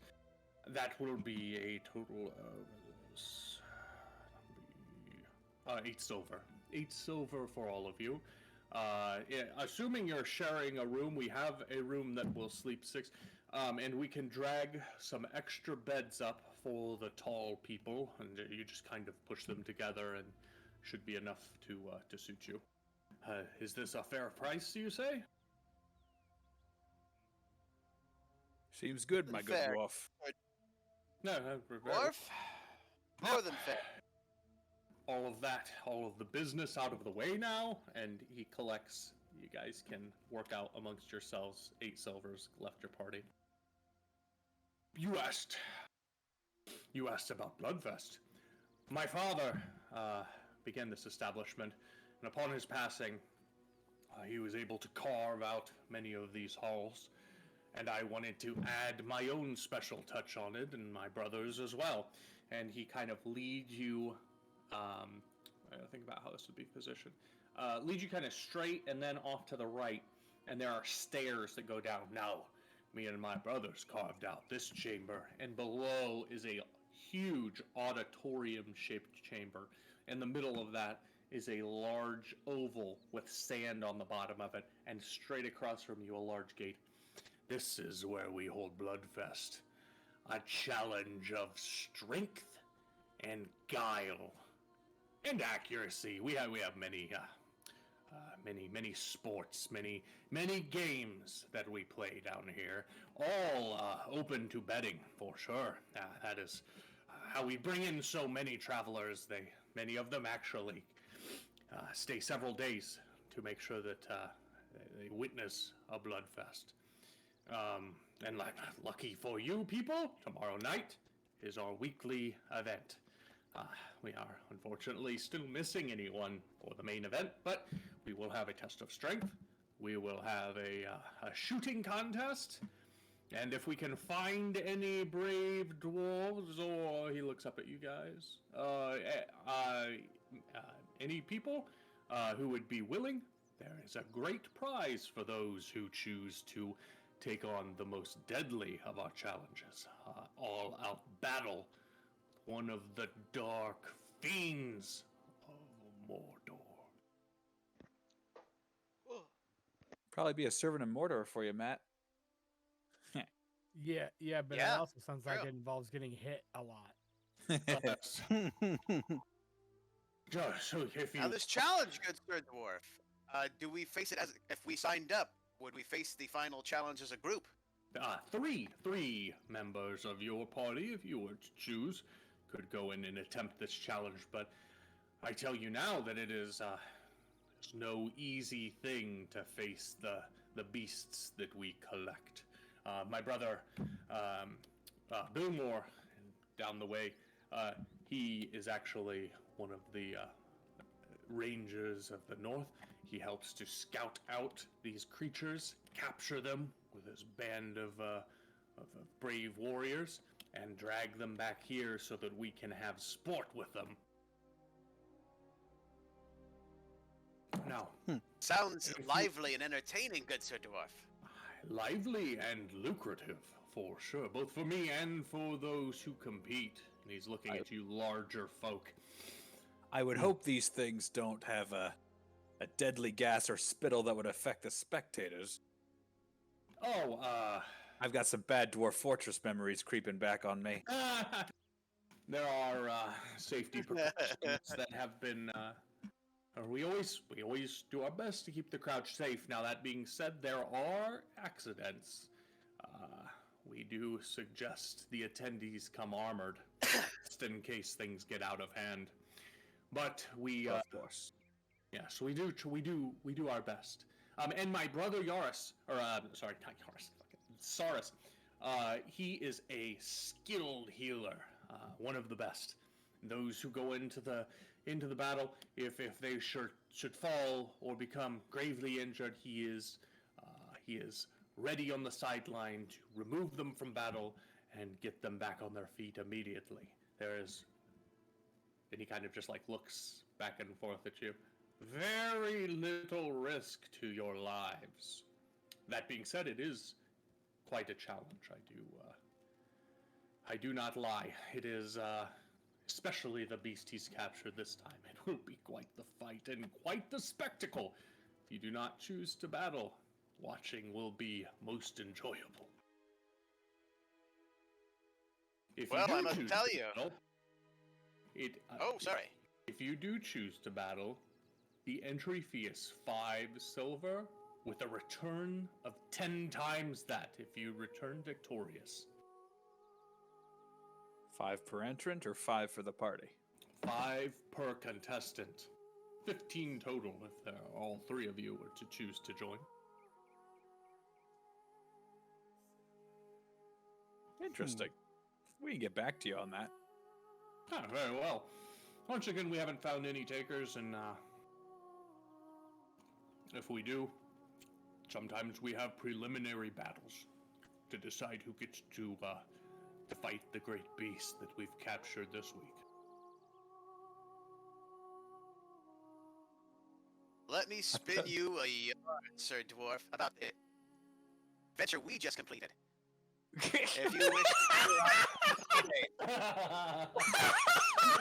God damn it, Benny, you gotta fix your microphone. super fast. Super fast. Very well, yes, I can tell. This will not take long. I apologize. Sometimes I get excited and speak quickly. So, you gotta tell him. We were traveling along when a storm came upon us, like the hand of Iluvatar. Wait, what's the guy's name? Iluvatar. Iluvatar. Yeah, there you go. We took refuge in a small temple when we came across a man that we had fought several times before. That sort of lead him through our adventure with, cool. Yeah. And, I say it in a loud voice so that everybody who's in the main hall can get around and You know what? Go ahead and roll performance check. This is what you are made for, sir. Here's hoping I didn't blow all my crits, huh? You didn't blow all your crits. My God. He's like, sure. Yeah, buddy. All right. Oh, wow. You go on and recall the story, and I mean, there's different kinds of bad, right? There's bad like you just are fucking stumbling over your words. It's not that. You have no idea, but by the time you finish elaborating on your adventures, he's just staring at you like you're a madman. He doesn't believe a word you said. It's just like, well, yes, I'm sure that was quite the adventure. I have some patrons here that look like they need refills, and he starts to scurry away from you. You know, it was gonna be rough when he fucking stumbled over the god's name at the beginning, anyway. It's like, Yeah. Yeah. Well, to be fair, I'm not. That probably wasn't like bragging. That was me that didn't know the god's name, right? Sure. Maybe. The You rolled a 1, bro. That was good. Yeah, that was just pretty terrible. Now, That was the other kind of crit. I've either rolling awesome or terrible. that was pretty bad. All right, so he leaves you. You guys are kind of still at the entrance here of this large chamber. Seating left and right of it, large oval sand pit. Probably a good 20 feet down into this thing. I mean, it's got pretty tall walls. You do see also in the center of it a very large wooden, looks like a big wooden wheel chandelier. Braziers surrounding it, but they're all off right now. The Ring of Law. Yeah, back in the common room, just a low. You know what? Hold on. I got noise for this. Well, he's getting that. That's 8 silver for us. I can cover this room if you guys want. I know. I think we could all pitch a silver, but then Nate's not even here, so I wasn't I'll even just- over there for it. Fair. yeah, I'll just cover it. Take Nate's silver if you want. Nah, I'll just cover this one. Fair enough. I'm gonna bring back some roast chickens for everybody too, by the way. All right. We'll say that. Go ahead and drop. I don't know how many. 1 for each. 6 of them. Yeah. We'll call that two silver for 6 whole roast chickens. All right. Ding dong. There you go. That's high, but dwarves are freaking greedy as hell. They're gonna take advantage of you. All right. So you guys, I don't know quite how. I guess they're just kind of stacked. So Lotho brings back a stack plates of chickens. Just a big pile of roast chickens. I got roast chicken. They're probably all stacked up on a longsword or something. Oh yeah, that'd be tight, like a giant spit. All right. So, anyways, you make your way back to the common room. It's fairly lively. I mean, they're dwarves, so they're not bombastic or anything. But there's this kind of, deeper,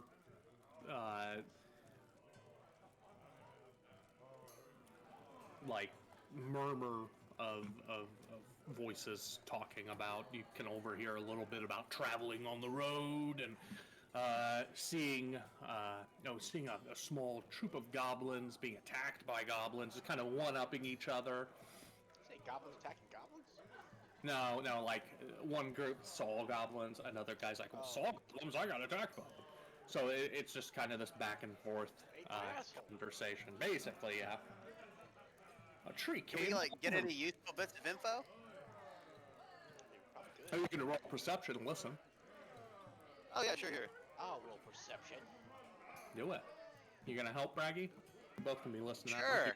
Go ahead and roll. I'll help Nate or Vinny because he said it first. So go, Vinny. Oh, god damn it! Yep. Your perception's probably better than mine. Yeah, that's true. Okay. All right. Alright, yeah. You catch a little bit of snippets. You hear that the road to the west of here has grown more dangerous over the last few months. More sightings of goblins. You actually hear back behind you the door open again, and a few dwarves plainly from the Blue Mountains, blue tunics, caps, and a crest that especially you, Vidar, would recognize as one of the guilds of the Blue Mountains, come in the door. Just a little bit of snow on their shoulders, kind of worn from travel. Set their staves down and enter. And as they do, you hear Varus at the door bragging. Oh, yeah, that door. Seeing a goblin herd is nothing, and he points up right above the door. That thing attacked us not a week ago, and there is the now stone head of a troll mounted up above the door. Knocked this door straight off its hinges. If it wasn't for every other dwarf staying with us, we would have had quite the trouble. And little stories like that. Another good Dwarf Fortress flashback. Exactly. Little issues here and there, but they're dwarves. They don't give a shit. They're able to travel still, and they're fairly happy. Especially, you get the kind of a little bit of energy listening to them. This is a big deal for them. Their civilization has never had anything like this. This travel between the Blue Mountains and the Lonely Mountain has kind of opened up commerce. It's very new, like carved within the last 5 or 6 years. New. Yeah. So, Erebor, the Lonely Mountain, was about 20 years before you guys have started your adventure. That would be Bilbo going to the Lonely Mountain and fighting Schmog and all that. Since then, the dwarves, obviously being very productive creatures, have begun trying to link their civilizations. The Blue Mountains were the largest home of the dwarves, and a lot of the survivors of Erebor moved there and lived there and are now traveling back and opening up shops, and there's commerce between the two. Yay, dwarven prosperity. There you go. Dwarves are happy. What was the main dwarf's name? Varus. Varus, and then Saurus is his brother, and Billmore is his other brother.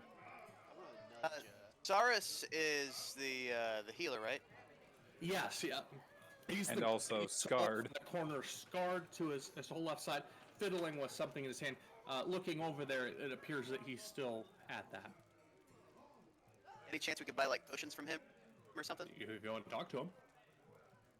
All right, let's go talk to Saurus. You can do that. I'm gonna go talk to Varus. Okay, well we'll split up. All right, you go ahead and you approach him and wait. What's going on? You're splitting up. I'm just gonna go talk to Varus after he's done talking with his dude. Wait, who are you talking to, Benny? You're talking to Saurus. The healer.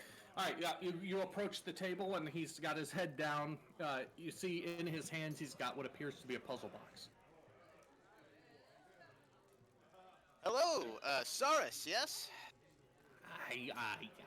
Yes, I am Saurus. How may I, assistance to you? And he looks back down at his puzzle box. Well, your brother was talking up your healing skills, and I was wondering if you'd sold tinctures or potions of the healing variety.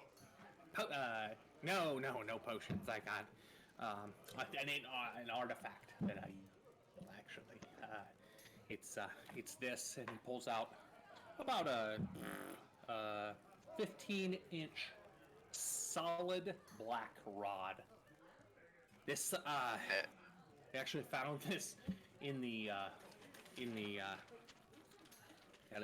ruins to the south of here.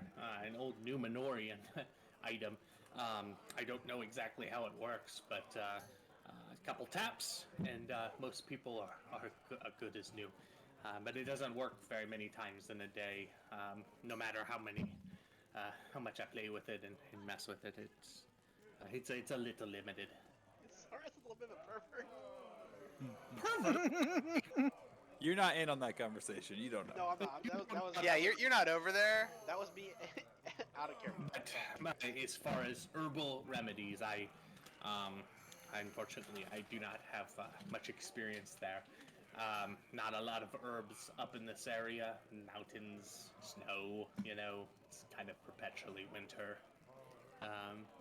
That being said, you may talk to some of the other dwarves around here.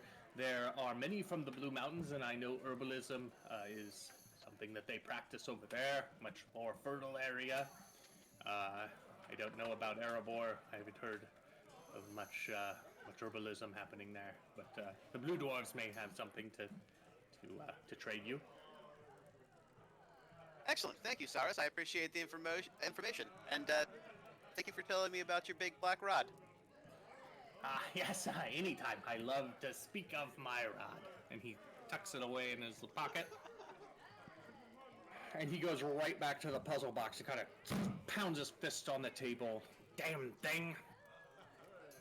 Can't seem to figure it out. All right. I hope he knows. Yeah.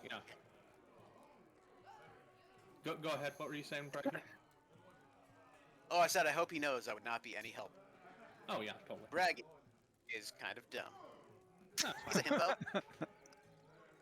All right, Lotho, you're going to talk to Varus.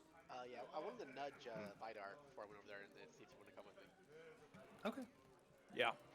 All right. All right, you both head up to the bar. Varus is behind it. He's got his little apron up. Big, freaking just beefy tree trunk arms, and he's got this tiny little shot glass that he's cleaning with it. As all barkeeps do. Yeah. I'm gonna lean a little close on Bar. Yes, youngling. What do you know about the path to the north? Path to the north. You mean to Karen Doom? Yes. Oh, well, there's, honestly, not much. My brother, he visits the area frequently to capture the beasts that we use for the Bloodfest. I know that the path there is treacherous. Cliff faces, rocks, sharp and jagged. Goblins patrol the area now.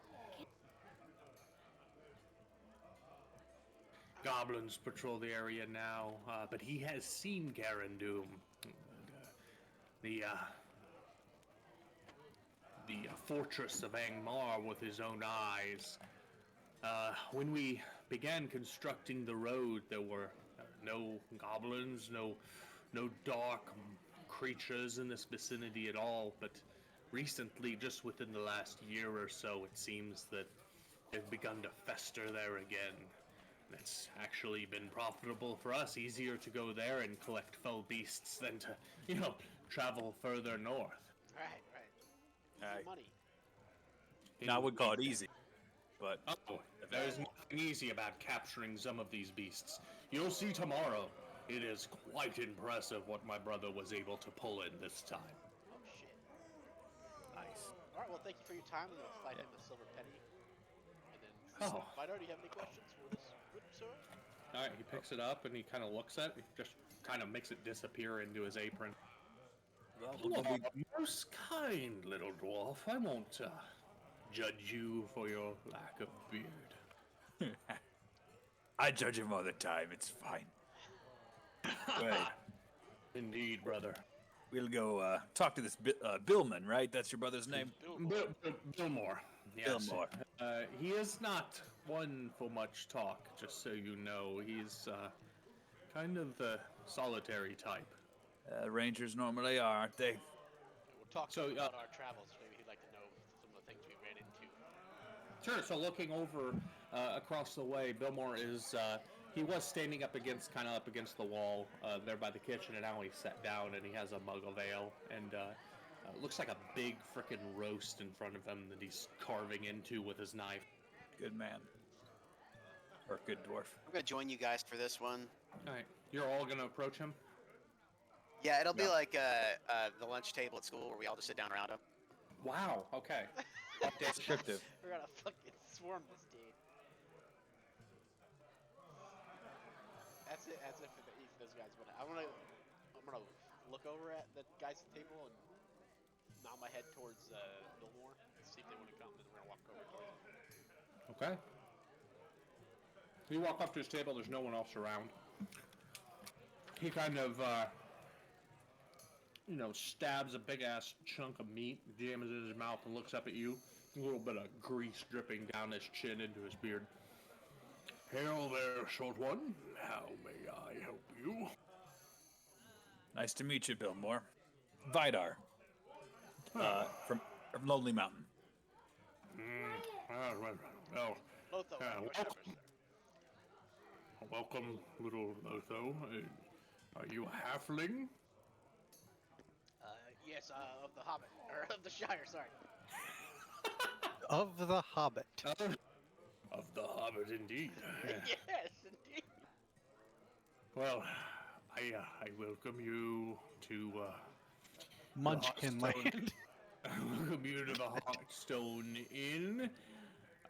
Will you be staying for Bloodfest tomorrow? That is, well, we haven't decided that yet, but probably. Yeah, we gotta talk about it a little bit. But, It's quite the experience. Opportunities here. I spent quite the time capturing the last beast far to the north in the mountains. Never seen one quite like it. I think you'll enjoy yourselves. well, that's kind of deal. what I want to talk to you about, actually. All right, what would you like to talk about, little one? You have two questions now. Just how far north did you get? And have you got into the Fortress of Angmar? Or close to it? Yes. Well, this last trip took me straight north of the mountains of Angmar, into the White Wastes.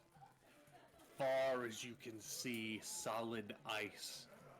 All the way to the north, the wind bites through your beard. Cold. Blackened me nose for a day or two. I thought I would lose it. But finally we found it. A solid cliff-faced mountain far to the north, alone. Similar to the Lonely Mountain pointing over at you. But on its cliff face, the mighty beast that I returned with this time. As far as Karen Doom, I have not been there in months now. Try not to get too close to the place. Infested again it is. Dark creatures patrol its streets. But I have seen it, and I know ways to get there, and I have spent a little time scouting potential ways to get in. There hasn't been anything large enough there for me to bring back to make sport of. Well, this party here is looking to get in ourselves, but we could use any information you might have. Absolutely, lend us a hand. I pick up it Nanazug and I sit it there next to me. It's Goblin Biter, so It's a fine weapon. it's one to. Information can be valuable. And he just kind of looks at you. Sometimes worth quite a bit. And how much is this information worth to you, good Sir Dwarf? What are you offering? It's like the real question is how worth it is to us. That's how he might respond. No. Well, we've also heard you guys don't have fighters yet for tomorrow night's events. Be ashamed to have such a fetching creature not be challenged in the arena. True. Huh. Interesting. I'll tell you what. Sacrifice half the winnings. Compete. Win. I'll give you information. I'll draw you a map, in fact. Give you options. I know the area fairly well. Once again, I haven't been in it. But I have friends and scouts of mine that have. At least a little ways. Especially before it became infested again. They explored some areas. I could probably get that information to you. Assuming you win. Well, if it's half the winnings, you better get some pretty good information put together. You'll see. I mean, how do I know? I mean, I'm pretty sure I know you're telling me stuff. You're a good dwarf, I'm sure. Brother, You would know things. as you are, you always trust one another, do we not? Of course. Indeed. Good to know that you have it. Get you options, and I may even be able to get you some supplies that will help you on your way. Half the winnings, you compete, you win, and you put on a show. That will make my brother happy, and he is quite special to me. Well, I'll have you know that putting on a show is what we're best at. Indeed. You have the hands of a musician, I see. There's a lute, a fiddle over there. You have any experience using those? Yes, actually. I attended an academy for about 2 years. Very well. You can add on to my price that you entertain us for tonight. Very well. I don't know if I'd have it on me. I probably would. I pull out my horn. Okay. I'm proficient with this too. I don't know if they'll go together. What kind of a horn is that? Pervert. It is a horn. That is all it says. Like, broop, broop, a horn. Hey, so it's an Oh yeah, like Yeah, It's a it's an trumpet. instrument, and I'm proficient with it. Okay, yeah, totally. You can join in. Would anyone else like to join the band? No, Dear not. God, no. come on, we need some singers. I need a backup singer. Not with our performance checks. No. I will definitely base it on, your overall performance. I'm gonna go to the stables and see if I can find Whisper and train him or something. Okay. All right, I'm just you- gonna be crying into a beer Damn. Yeah. in the corner. All right, so you pay. We'll Can't say, believe that I ended up here on a mountain in a dwarf fortress. I don't know what the fuck happened to my life. How did I get here? Say the first beer costs you like a copper or two. After that, the waitress that comes over just looks at you and just gives them to you. Doesn't accept money. She's as depressed as you are. So She's sad. like, please, just.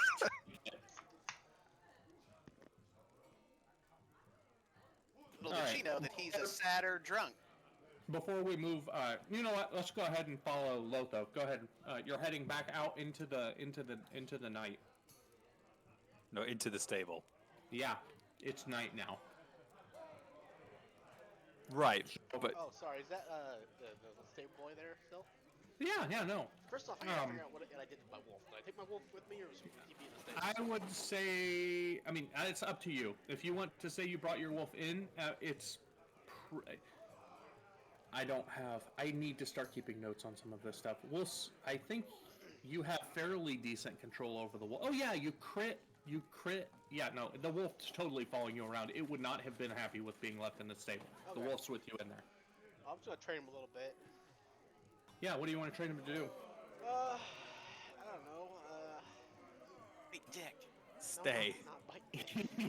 Lick, I forget lick, what I did. lick balls. I think you were working on getting him to obey command, like come to you. Yeah, and then like attack or heal or whatever. Whisper, come. Red rocket. Yeah. So Lick balls with let's say like just general commands. Go ahead and roll an animal handling check. This is like stay. Yeah, he's very distracted. It's a wild place in there, and That makes sense. after you finally give in and give him some big strips of chicken because you can't eat it, though you're pretty little, he's kind of tuckered out. His big belly's all blown up, and he just rolls over on you and is rubbing you and wagging his tail. He's happy. All right, he's good. I am Yeah. done. Okay, fair enough. All right, you guys are all still sitting around, have a couple beers in you, feeling pretty good. Billmore kind of making eyes with you, Braggy kind of points over towards the instruments, is ready for his performance. Well, all right. All right, so you and Vidar, go ahead and make performance checks. Wish I could be there. I just assisted him. Anyway. I'll just put you down a baseline. Oh! How are you gonna put a baseline down with a horn?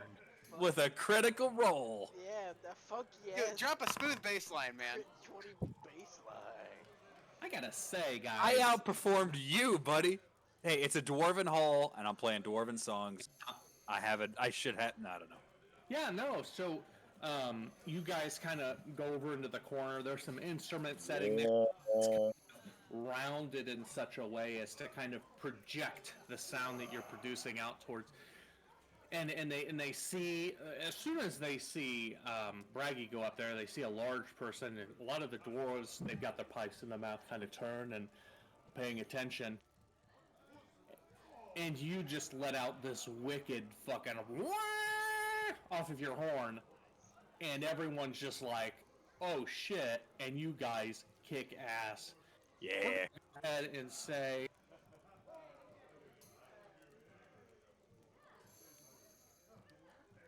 Tenacious D, that thing. Master Exploder, man. Oh, hell yeah, man. Fire. You flames two- start playing. You two together are able to collect 36 copper in tips. Nice. Wow!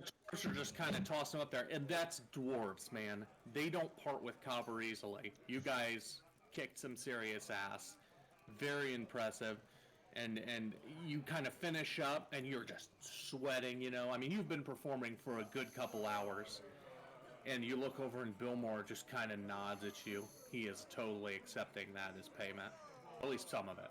I gotta.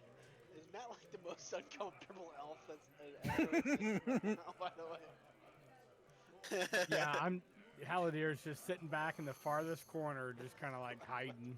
from You what's have going on. been. You have not been treated poorly. We'll say that you instinctively kept your hood up. Yeah, People- I would not give them reasons to treat me Yeah. poorly. People are like eyeing you like kind of suspicious, but they're bringing you ale. Or I suppose wine, depends on what you want to drink. I'm trying to keep up with. Are there any other than our group? Are there any other humans, or everybody else just dwarves? Other than your group, there is nothing but dwarves in this facility. I'm just gonna try to keep up, or at least make the appearances that I am drinking as much as everybody else does. All right. No, so you pound a couple beers, and actually, noticing that, you see a table across the way, a couple tables down from you. They've started a drinking competition. And you see one of them kind of look over to you, being a newcomer, and his eyes are a little crossed, and his beard is soaked in ale, and he points to it.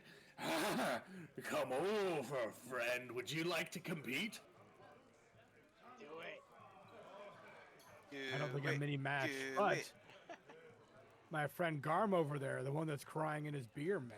Oh, I'm fucking just talking the waitress's ear off, like telling her all of my like shitty life problems. Like She said that There's probably like she's a like- pile of ale cups she next like to trying him. to get away. Like, oh my god, this guy's. Yeah, that's what I'm thinking. Like, she's sitting there next to you, kind of hand in her head. She just set her tray of beer down and is drinking with you now. Pressed by your steak.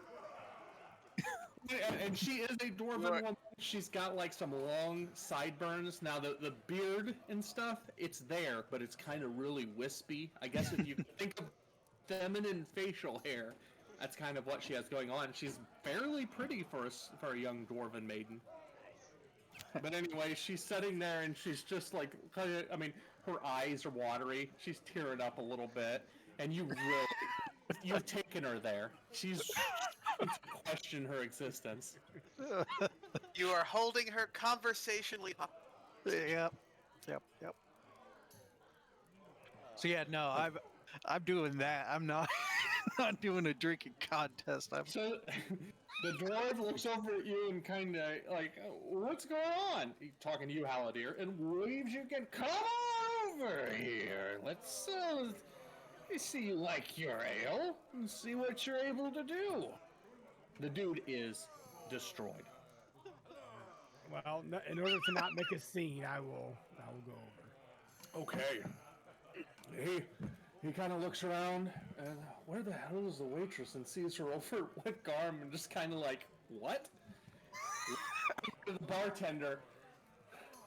2 ales right here, and keep them coming. We have a competition. And there's now a small ring of dwarves that have surrounded this area, and you and him sat across from each other on a small table. Varus comes over, looking at you two, and kind of looking at you. He has suspicions that you aren't human, and he sets the 2 mugs of ale down, and kind of plays with his beard a bit, then walks away. You start to chug. Go ahead and roll a Constitution check. Perfect. I am fantastic at these. Yeah, this is gonna be good. Hold on. You should increase the threshold by 2 every drink or something. Don't worry about it. Oh. I've got this under control. Okay. That's good for me. Hold on. Beautiful start. We're gonna see. I do have a dwarf here. Where is he? I keep dwarfs in my pocket. Here we go. Oh, that's not that great. All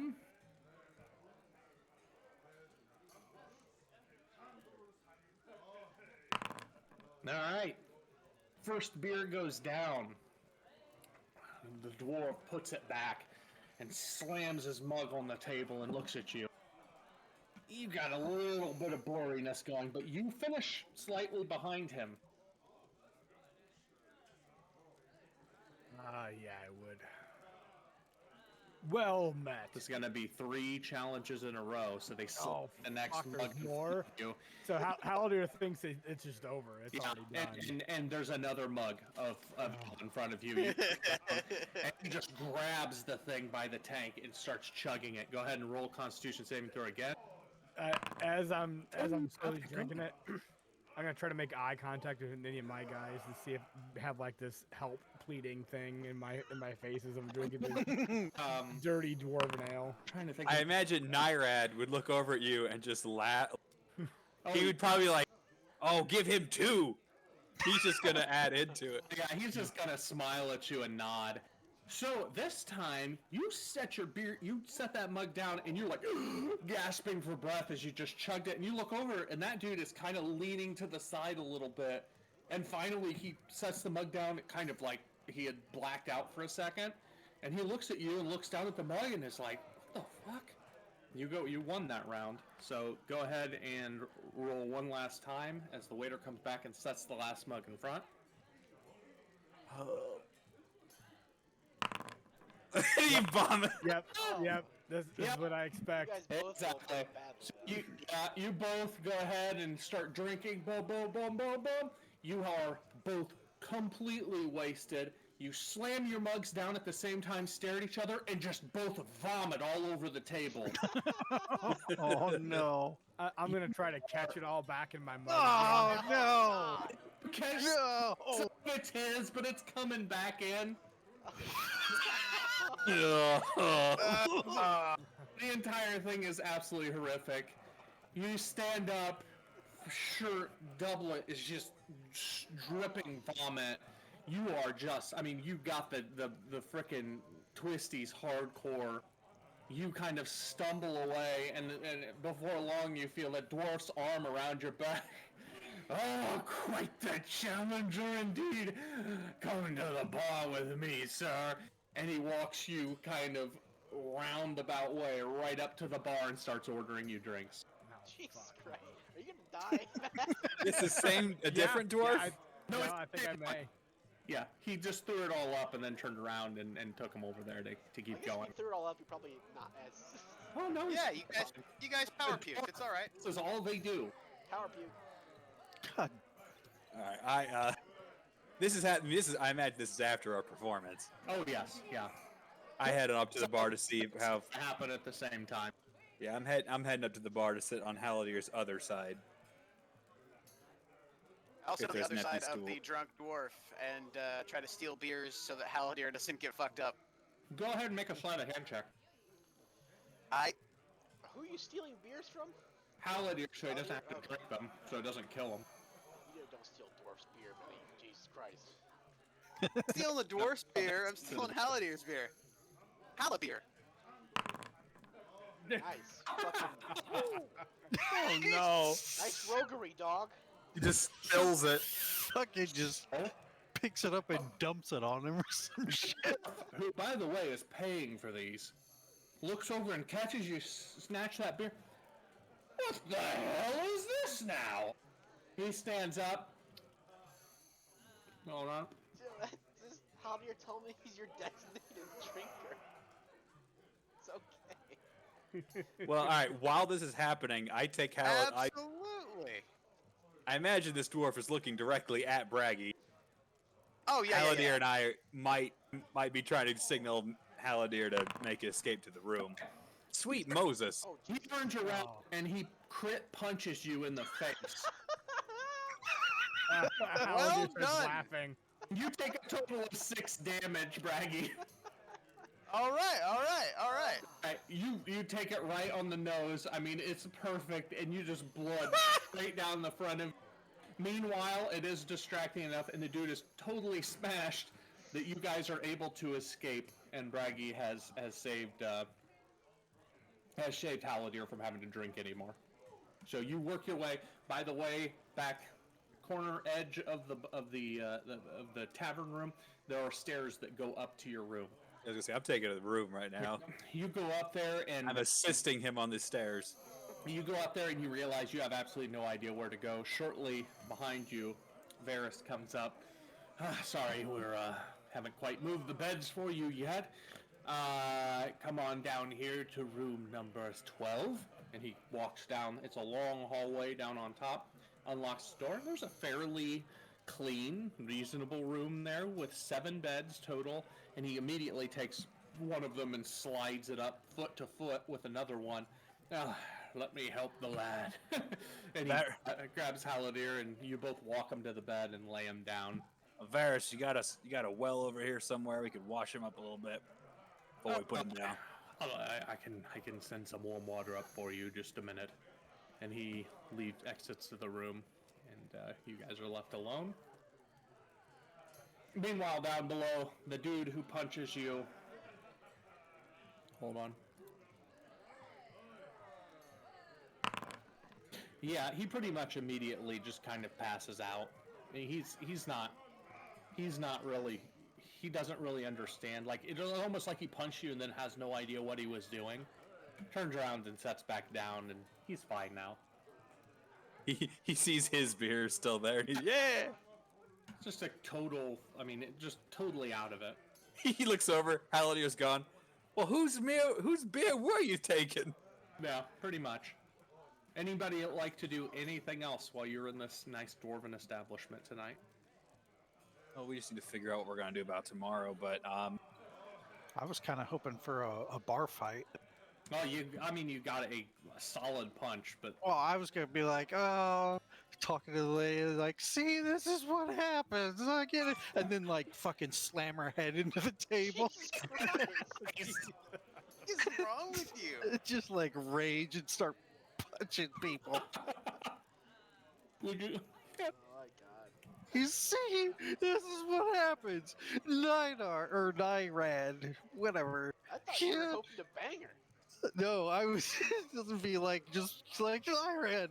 You know what we're doing? Yeah, and then just fucking slam her face into the table and start beating people up with raging dwarves and. Bang Yep. random barmaids is kind of more of a tin thing.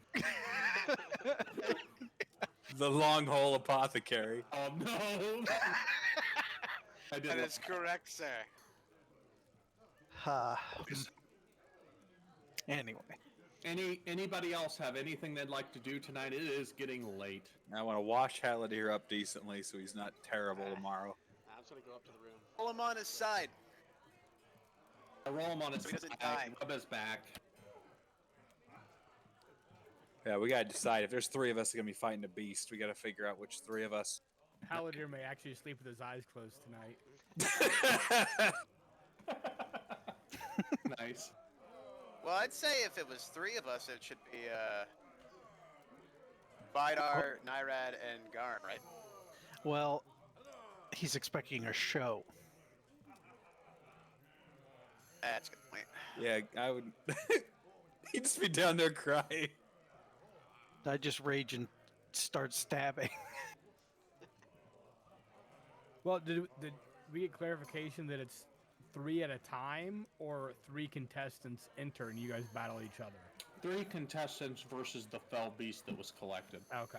So it's not like they have to fight each other, and the winner of that No. is the beast. No, they will. 'Cause that'd be good. That'd be good too. That would be pretty funny, but I considered having you guys fight each other, but that's time consuming. Oh yeah. Yeah. Well, if they How, want a how show, big was the arena pit? Hold on. Good question. Give me a second. AKA, if I run away like a dick constantly, how far away can I stay? well, I'm thinking of Braggy being up in the stands, like giving, Hyping the crowd, and maybe even lobbing inspiration, hint at us while we're down Oh there. yeah, that was 100% my plan. Oh my Also maybe, gosh! doing That was 100% my plan. But yeah, you can But hype, yeah, That hype the happens, crowd. I just imagine he just takes a line of white powder and starts talking faster. Oh, God damn it. You're not wrong. That Braggy's a sounds huge like- cokehead, man. Yeah, that was good. All right, so anyways, the arena area was about 80 foot long because it was an oval by about 50-ish foot wide. No, it's Good pretty big. sized. It's big. And the door that you guys saw on the far end was probably a good 20 foot tall and 20 foot wide too. I think Nyrad with his Ettenbreaker, if that thing were to just proc, it would be pretty awesome to see. Dwarves would like to see something like that. A good dwarven make axe like that. Yeah. Absolutely. So you should go with your fancy dwarf. Yeah, my your artifact weapon. It's a noggin. It Nenazug. You got a pair of dwarves. I would also say, yeah, obviously Nate should go because he's entertaining as shit when he's suicidal. Yeah. I mean, Dwarf wants to see a good bow shot, I imagine, too. We have some variety. If we put Haladir down in there. You're gonna put the elf in the arena for all the dwarves to watch? Well, if he gets smacked around, I bet they would enjoy it. Oh yeah, that such. Oh shit, yeah. We'll give Haladir a knife and have him charge. Jesus! Well, still hung over from the night before. Pretty sure they're gonna be like, Fucking "Hey, blasted. that guy fights like an elf." Yeah, probably don't want that. But I think it's like, could we pay an extra for the entertainment purposes and just put Haldir in there alone to open like an opening act, and then the three of us go in. All right. Well, What yeah. you want me to go in then with them or what? Just to remind you guys, there were some other feats of strength was one of them, which There was an archer shot and too. it's an archer Oh, yeah. test tomorrow as well. There's I mean, other if things we can do. don't want Haldir to, expose himself. Obviously Um, expose himself. I mean, yeah, Well, other I'm archers thinking too. we could have Lotho. yeah, Lotho. Yeah. And Good then archer. and Oh, the Lotho tiny does beardless dwarf. crazy ash crit damage too. Sneak Mhm. attacks. Yeah. Now we could have, we could have Nyrad do the strength stuff, and then Haldir do bow, yeah. That way everybody gets to We participate. good? That way Nate can fail on a strength check in front of everyone. Well, Yeah, why Braggy hypes the crowd. don't you do the strength check then? Have Vidar do the strength check because Nate's not even here. But then he can know that he failed in front of a crowd. we'll just tell him that anyway. That's true. I think Holiday definitely would not volunteer himself for this. That is also true. I mean, you're also unconscious upstairs, so if they I am just also and unconscious. tell this dude that you will do it. They're like, no. You signed up last night. Yeah, you don't remember. You were at the bar with the dwarf. You signed up? Yeah, definitely. All right. So you guys want to sign up? Is that the plan? Yeah, I think we're gonna have three of us fight. We'll also participate in any of these other activities. Okay. So you guys, It's you 15 gonna silver. approach Varys tonight? Yeah, I think we'll let them know that we're in. All right. So each of those who are competing in the Bloodfest final battle, the master battle, they need to, deduct 5 silver as payment to enter. I didn't think we were paying to enter because Oh no, you're paying. He's gonna collect some of the winnings. For information. Yeah. You're gonna pay him some of your winnings. well, I don't have silvers. I don't think. Well, the three of us that are going in is me, I don't know how many Nyrad, silvers I and have. Lotho.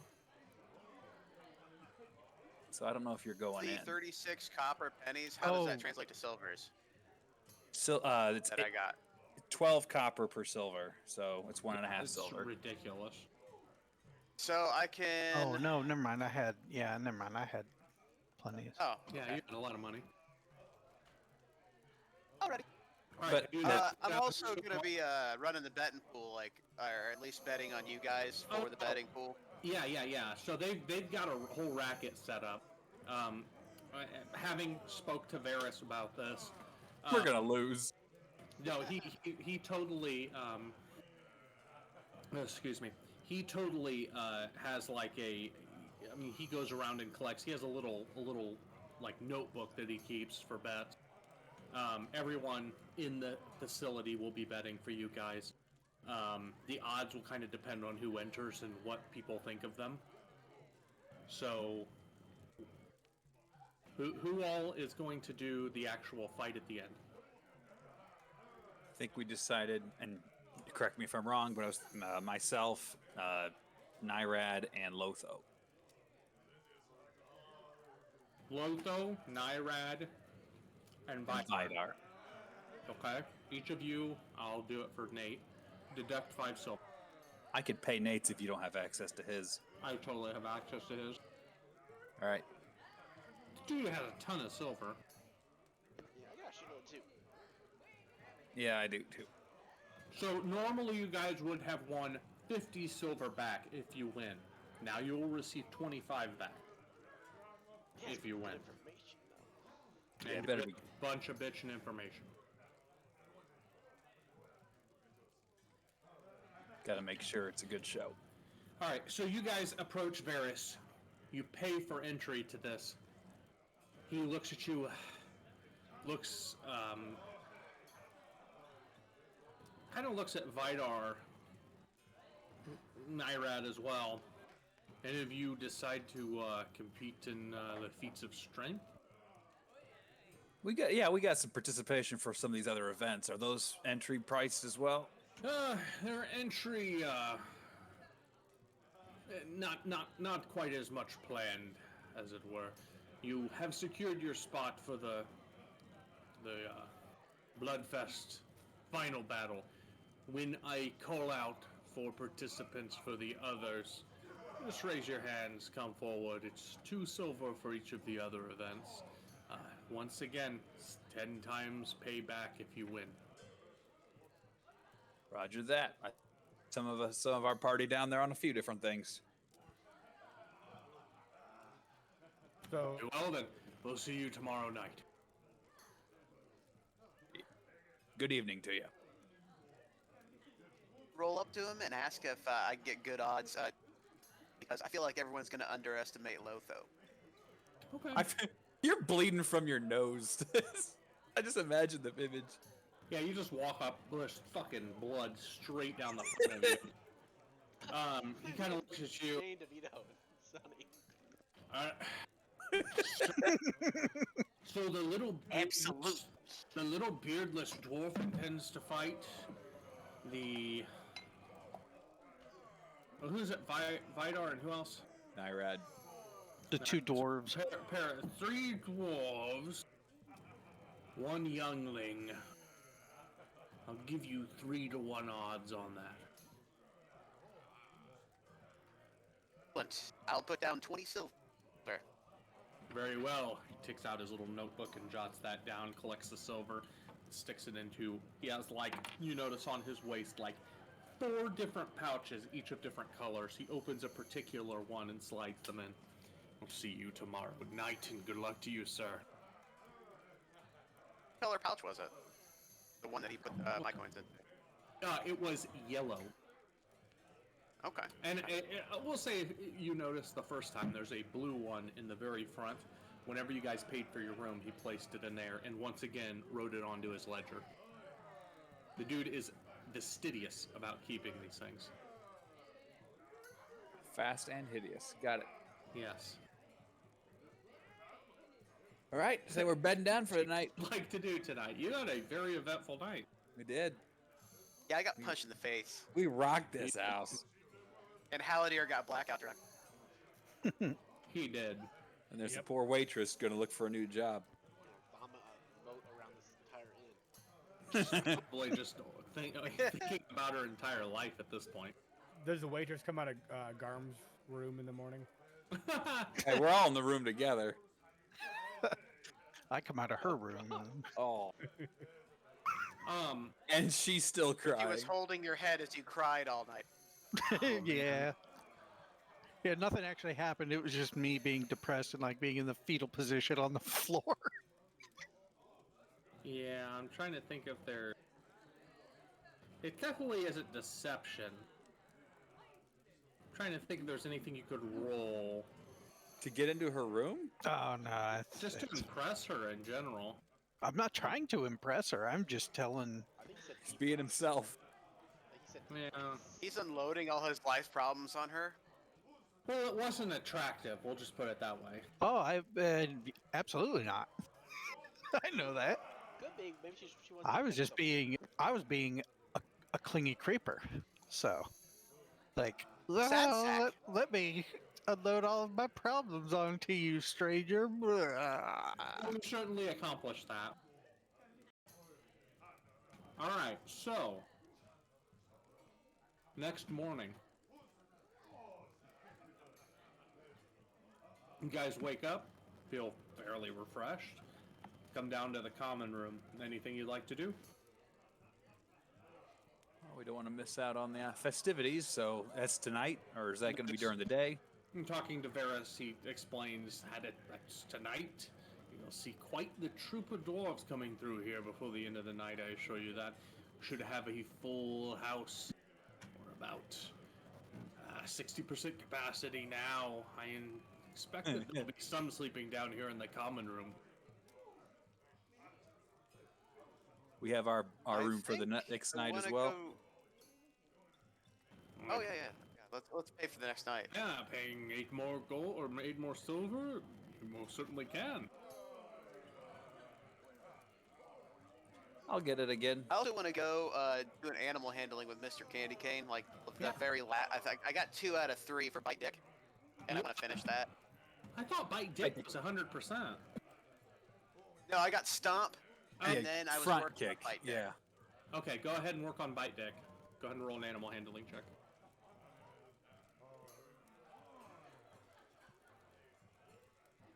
My sweet combat mount.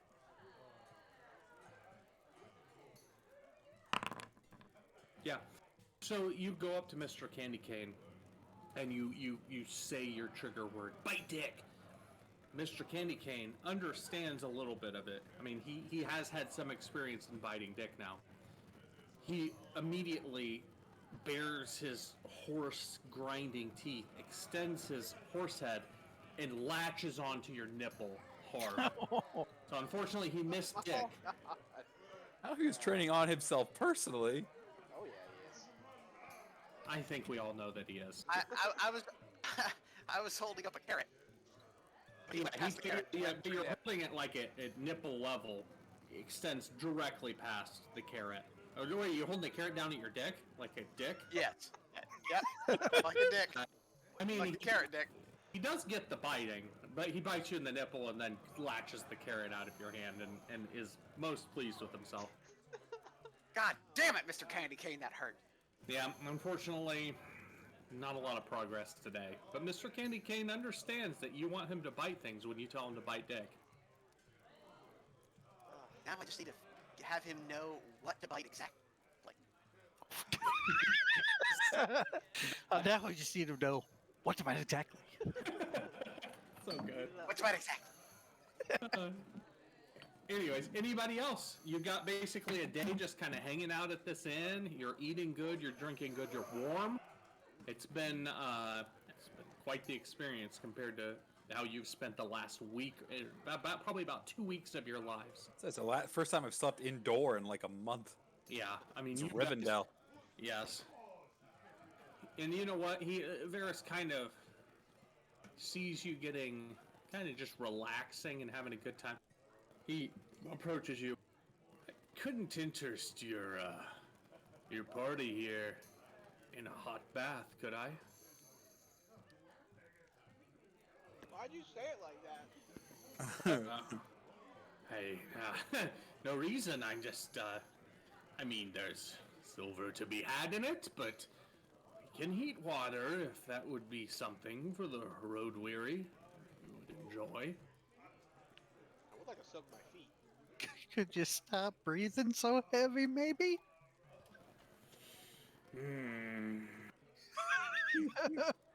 Was I breathing heavy? Yeah. I gotta take deep breaths to do the deal.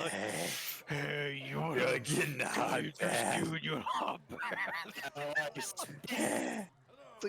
Don't read into it, lad. Just relax. The road How many weary. people can fit in your tub? That is actually an interesting thing to ask. Come back here. He leads you guys back down into the kitchen, oddly enough. Or gonna be a soup pot? Yeah. And, Damn it! and then you guys go. I was taking a drink, you motherfucker. You guys go to the right, and there's a fairly shoddy door there. He opens it up, and what you've got inside of this room is a solid stone room, hand-carved by dwarves, and in the center of it, a large, probably 15-foot wide basin.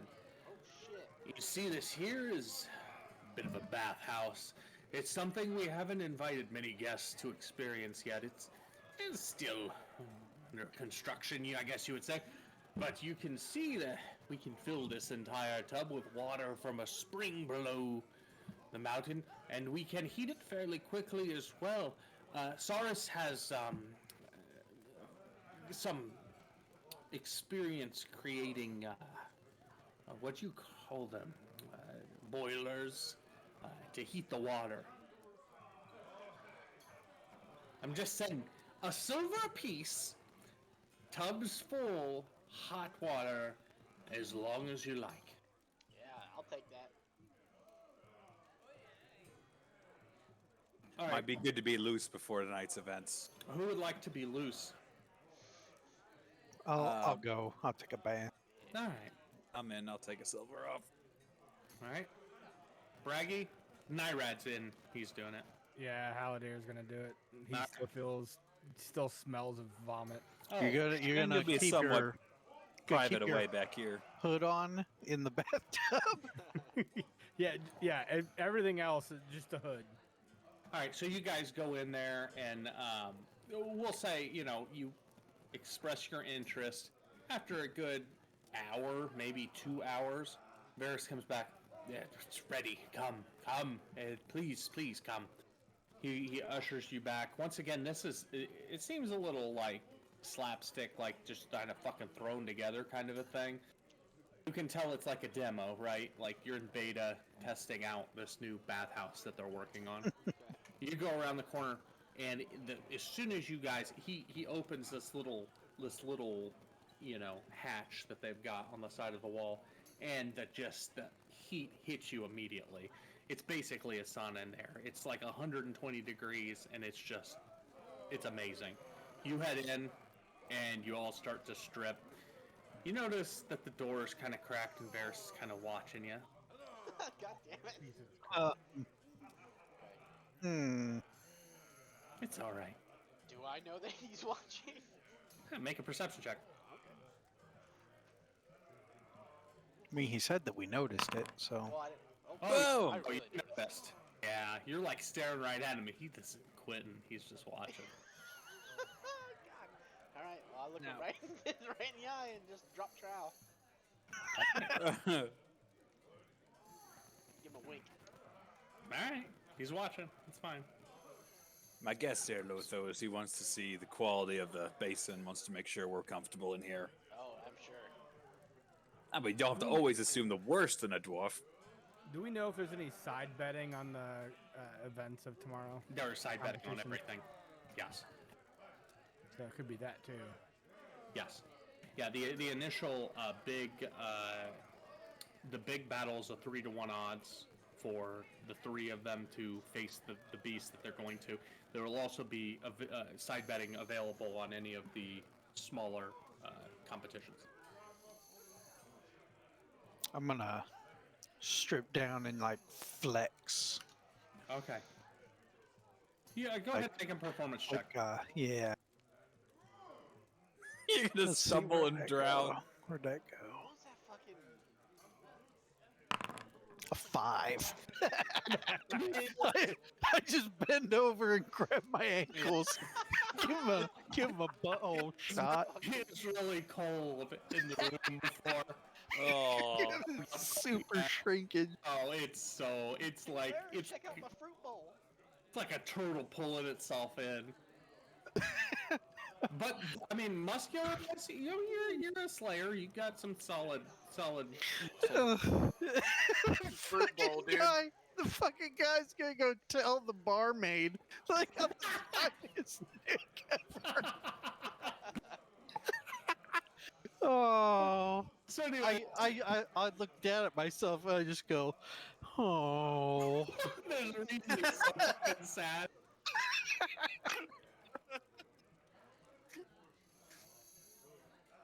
Sad fruit bowl. Whew.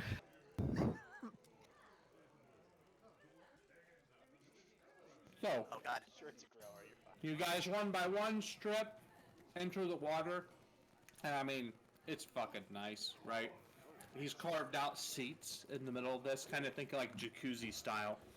You're sitting in there and the water's up to your neck. Lotho, you're like kind of having to set like on your knees on the seat so that your head's above the water. But still, the heat works into your bones. Knots that you didn't even realize were there are starting to come out. You guys are feeling pretty good. I'm actually jealous of my fucking character. Yeah. Won't be when he's fighting the beast, but you know. Should have at least one last day before you die. We'll go ahead and say because you guys decided to take the time to treat yourself, spend some money, you all get an inspiration for this day. Oh, yeah. Yeah. You can spend on the games just because you're fucking loosey-goosey ready to go. But eventually you get all pruny and you decide it's probably time to get out. Looking over at the door, Varys is still there watching. Creeper. What? It's you don't even get the sense that it's the creepiness. It's just making sure things are okay. I'll give it a thumbs up.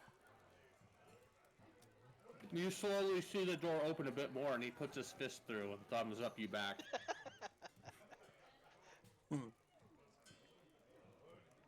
Yeah, I wouldn't want to be in here too long, boys. I'm grabbing a beer, just a second. Okay. So you guys go ahead and work your way out. Is there anything else you guys would like to do while you are there before the Bloodfest begins? I don't think so. I think Yeah. I'm geared up and ready to go. Or whatever. Ready for some Olympics. I'm just thinking of the horrible Dwarf Fortress experiences I've had in similar situations. I had my own little It's gonna be sweet. arena I had rigged up. I built a fortress next to a necromancer tower, so I had undead coming at me, I had goblins coming at me, and I had forgotten beasts coming from the underneath. And I had them fed up together into the same holding areas in front of an arena. I wanted to have them fight each other. It didn't work. Forgotten beasts only target the living, so the undead they ignored. Then the second forgotten beast I sent up could fly, and I didn't have it enclosed. It was a flaming beast, so it flew up into the air, flew out of the arena, went over to my farm area, and it was the end of the fortress. I'm sure there's So- some kind of lesson in self-sabotage here somewhere. I'm thinking about what horrible things might happen here in this arena of things that you have no idea what's going to come out of what kind of forgotten beasts there are. I had a giant skinless crocodile put a goblin in a headlock and choke him out. It didn't make any sense. That is Dwarf Fortress in and of itself. Yeah, like His tail, maybe? Let's crocodile. no, he used his forearm. The crocodile forearm choked a goblin out and killed him. I've got to play Dwarf Fortress sometime. I don't know. I mean, it's like a six-eyed crocodile with no skin, and it grappled him by the throat and choked him out and killed the goblin. I had somebody literally pick up someone by the nose and throw them. Like, the descriptions in that game are absurd.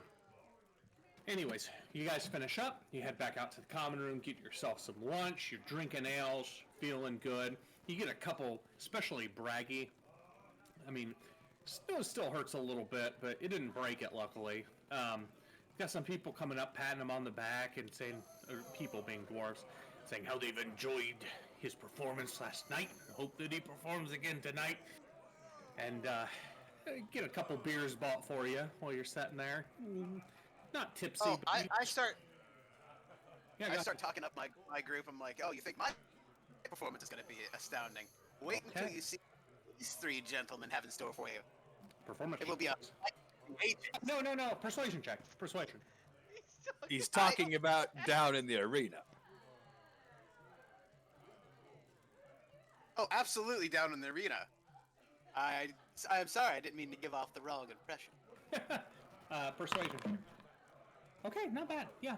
All right. They kind of they're kind of, especially looking at Lotho, kind of all right, but they're kind of nodding. They see some dwarves there. They see some, they see Nyrad and Vidar. They're fucking beefy little motherfuckers. They got some solid looking armor on them. You got Maddox sitting next to Vidar. All right. Oh, I'll make sure I'm there. I'll put a bet on you. Absolutely. All right.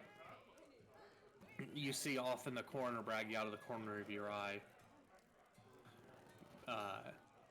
Fucking what was his name? Bill Moore just kind of looks at you and nods. He's into what you're up to. He sees you. I do an exaggerated wink. because that's the kind of guy. He just does a long draw on his big motherfucking pipe, staring at you. He's all right with it though. All right, day progresses.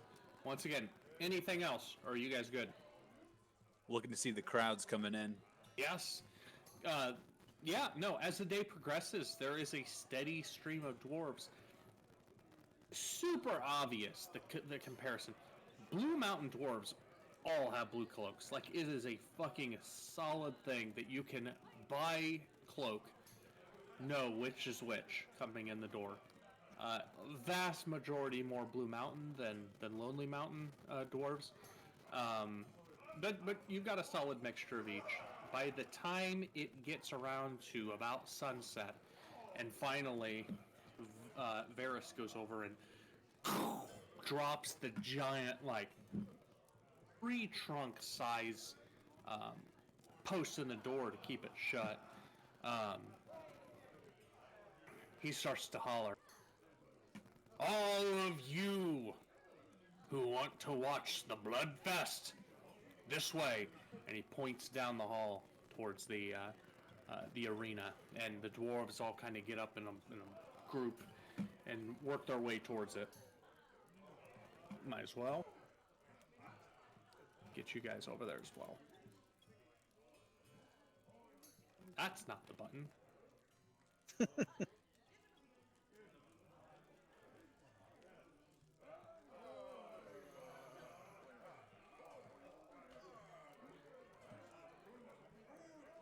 I only have 4. Can you guys see this? I can see it. There we go. Okay. So zoomed in for some reason. There we go. There you go.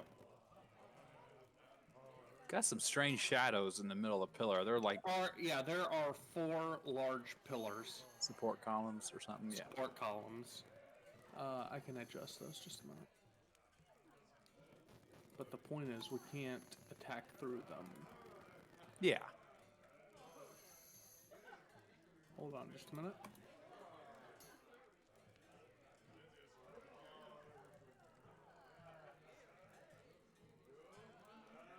There we go. Now you should be able to see it. Alright, so you've got... And this extends off of what you can see here, but up to the north you've got more chairs, and to the south you've got more chairs up higher on various levels. People walking around with drinks now, spreading them out. And Varys steps down, climbing down this ladder on the right. He comes out into the center area, and his voice kind of starts to project. The first event that we have for this evening is the test of strength. All of those who think that they can beat me, come down to the ring now and compete. He's a big boy. Yep, and he is a big motherfucker. Fucking solid arms. And what they do is, coming down the ladder, you see Saurus come down with a small table, and he walks up, little benches, sets them down, and they set the table in the middle, and he puts his shoulder up on the table and just kind of beckons those who want to come down and compete. Arm wrestling? Yep. I'll shrug and go raise my hand and go down. Right.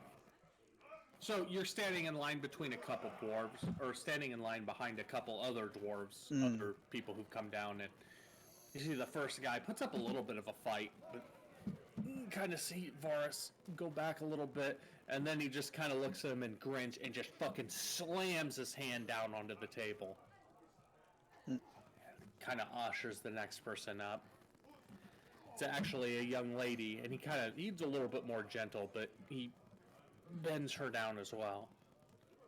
Now it's your turn. You come up. Go ahead and roll a strength check. You can do it, buddy. You can do it. Nice.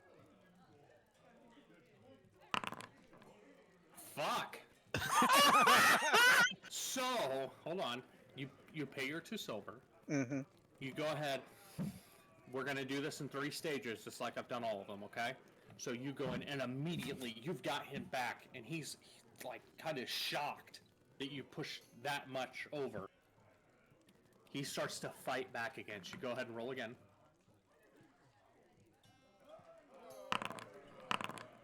Nice. He fucking fights back a little bit, but you... Why is it having my name? Oh, he's got you clicked. I've got you clicked, sorry. Okay. There we go. He starts to fight back a little. He's got a little bit going, but you got him fucking pinned. Go ahead and roll one more time.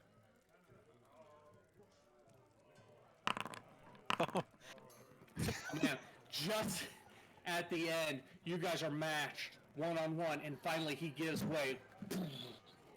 You have won. Nice. He stares at you and just kind of shakes his head, reaches down to his pouch, pulls out 20 silver and hands them to you. 18 Sweet. silver gain. Yep. 18 silver gain. At least I did like fucking Vegeta the fucking table or something, you know? Yeah. The first guy, he kind of did that too, but you fucking... I rolled like shit on that one. You did Mm-hmm. We're gonna die. I think it was because he underestimated him because he spent the entire last night crying. Yeah. He felt sorry for you. Oh. Fucking let it slide. All right. Finally, he's like, huh. Strong lad right there. The tall folk got me. Now the next feat. Accuracy. And down below to the back, they start to set up a couple targets. I'll take 3 contestants.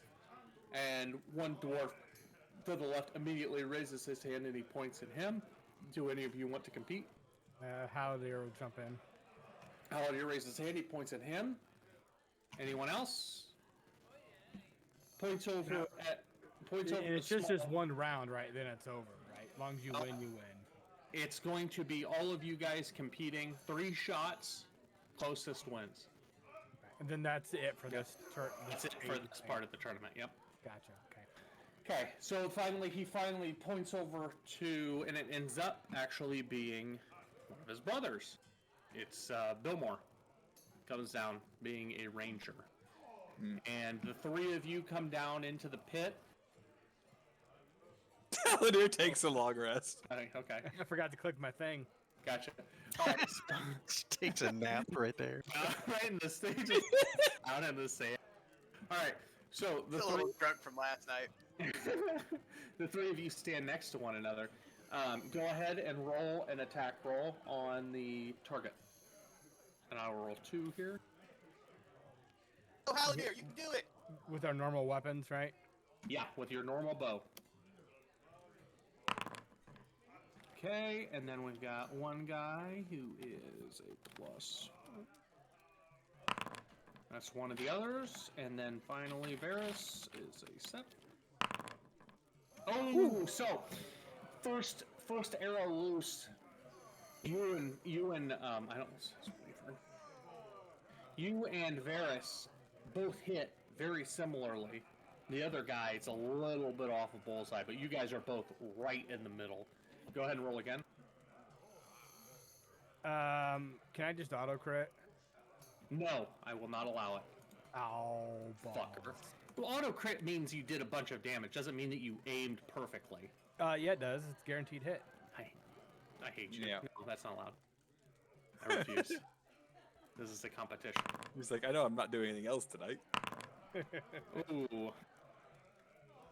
Ooh, reversal of last round. Fuck. Oh. All right. So, you and the other guy who isn't Billmore actually fucking both hit perfect bullseyes. This time Billmore's just a little bit off to the side. It is a tight competition. The crowd is just going wild at this point. Wow! You basically put arrows like on top of one another, all 3 of you, with these first couple shots. Go ahead and roll one more. This will decide it. Here we go. Here we go. Steady hand. Nope, I'm gonna get a 1. That would be funny. Wait for it. Oh, Whoa! All right, this is gonna decide it. Billmore. Crit fail. Why is it not letting me go up? Whatever.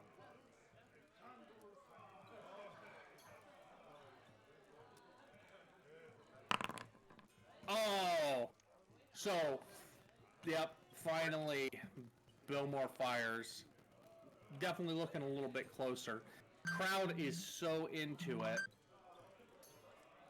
Crowd is so into it that they actually, before you guys start to leave and before he pays anyone, he brings the two of you back down. Say, one more shot will decide the winner. Go ahead and roll one more time against Billmore. Just you two alone. Probably takes a few more bets while he's at it. Wants to make some more money off this. What he's up to. I start working the crowd hard, dude. Okay. He should. Yeah, I gotta bring this out. He Big says celebration. we have inspiration, right? You have an inspiration. You can roll with advantage if you'd like. Or is it a plus D6 or is it advantage? How does that GM work? inspiration, right? A GM inspiration. So what does that mean? Oh, so it's okay. Advantage. Not fantastic. Fucking nail it. Bam! Yeah, you go ahead and you also. He pays out 20 silver to you as well. It's an 18 silver gain. You walk away the winner. You hear a little bit, especially you, Braggy, up in the crowd, whispers of pointy-eared, fucking. Just Oh, little- I try to calm that down by describing his gigantic barf moat that he made last night. Jesus Christ! Okay. Go make a performance check. Absolutely, absolutely. I'm gonna get shanked in the corner. I know I am. I don't think No, they I'm just saying hate that, like- elves to the point where they want to murder you. Yeah, there you go. I'm just saying, like, all those accusations that he's an elf, and I'm gonna like, Oh, that was some damn. very un-elf behavior. We'll say for the most part, you're you calm them down a little bit. Just get them hyped up for the main event, and they'll forget. Speaking of which, Oh hell yeah! Time for the main event. yep, Varys comes down, waves to you all to come down and enter the ring. Who all is it again? Nyrad. Not moving him. Who else is it? Yeah. Vidar, Nyrad, and Lotho. Vidar, where are you at? Nyrad is... Yeah, there he is. Wow, I can see all the other people now.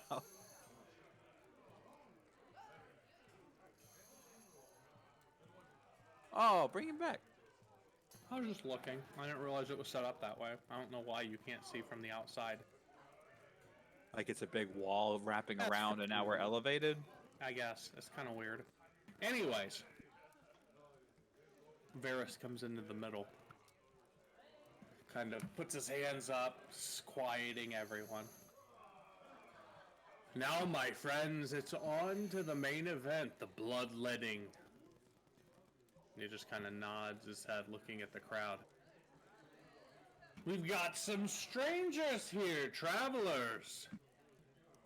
Couple of fine dwarven brothers and a young dwarf here. Turns around at the door. And on this side we have the latest fell beast collected from the north. Far to the north, the cliff faces of Mount Blackened Stone. A young fell beast. And the doors open up, and through it walks a small dwarf with a chain dragging, and behind it is... Hold on. Yeti. Is Now the arena wait. supposed to be? Am I Small supposed to be rabbit. He can leap about. Is the arena supposed to be what? Sorry, are we supposed to be in there? Because I can't see shit right now. You can't see anything? Yeah. Where are you? I see black. Or I see my character. You're. I see fine, but I don't. I've been having some trouble tonight. Should I reload? Hold on, I'm trying to move you again. Oh, there we How go. about now? You good? Yep. I can't see Rhino, what's anybody your- else. You can't see any of the rest of us? No. You can't see these two? No, I can't see Go it. try to reload. See if it fixes it. Okay. Rhino, what's your weapon's name? Scar? Oh, yeah. There we go, now I can see him. Great. All right. So coming out of the dark, connected to the chain, is a huge, probably good 15-foot tall winged beast. A serpent-like head bends around, and behind it, its tail whips up in almost a scorpion-like pose. It basically looks like a little dragon. I'll nudge over to Braggy, and I'll say, "Dragon D's nuts." Damn it. Yeah, I do say I elbow like got him. Fantastic. Can I perceive if this thing can fly? Actually, interestingly enough, as it comes out, it attempts to fly away, and as it spreads its wings and beats down, a fucking line of dust blows at you, but its wings itself have slits through this, like, I don't know what you'd call it, like the membrane connecting this, yeah. Looks like they've cut down that membrane, and while it can use its wings to help propel itself, it will be ground-based. Okay, I'm like, I just want to protect the people in the arena, and Yep, horrible dwarf fortress memories coming back. The dwarves of this fortress have the intelligence to realize that that would be a bad call, and have neutered the animal in such a way that it cannot escape. Yay. Indeed. So, it's time to roll initiative. Braggy's got to do introductions. Oh, yeah, okay, go ahead, Bradley. What do you got? Good dwarves! Let me introduce these combatants. They are my great friends and adventuring partners. You sound like fucking William Shatner. Yeah, That is my herald voice. The speed up and slow down is what gets me. Fine. Fuck you. Alright, so you introduce them. Go ahead and make a performance check to try to incite the crowd. Performance, don't fail me now. You've been sucking ass this whole time. Hey, you're inspired, man. You can roll with advantage if you would like to use it now. Absolutely. Oh my god. So, What? you do get the crowd. Whoa! Hang on. That was perception, not Oh, that was performance. perception. My bad. Oh, god damn it. You gotta use the Just add dice 6 still. to it. Add 6 to it? Okay, Yeah, so you don't do awful, but I mean the crowd is kind of jeering the guys fighting as much as they are rooting for them at this point. I will say that the odds have fallen. We'll say that it's 4-1 now, or 1 to 4. Well, that's a good thing, though, right? For you guys, sure, but they don't really think that you guys have what it takes to take this Drake-looking creature down. Probably right. And now it is time to roll initiative. Let me get this out.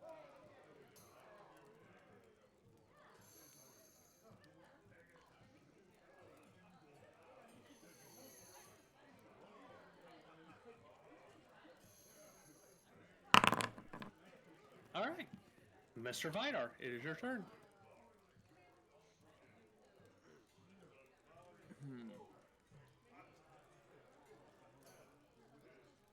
So far away.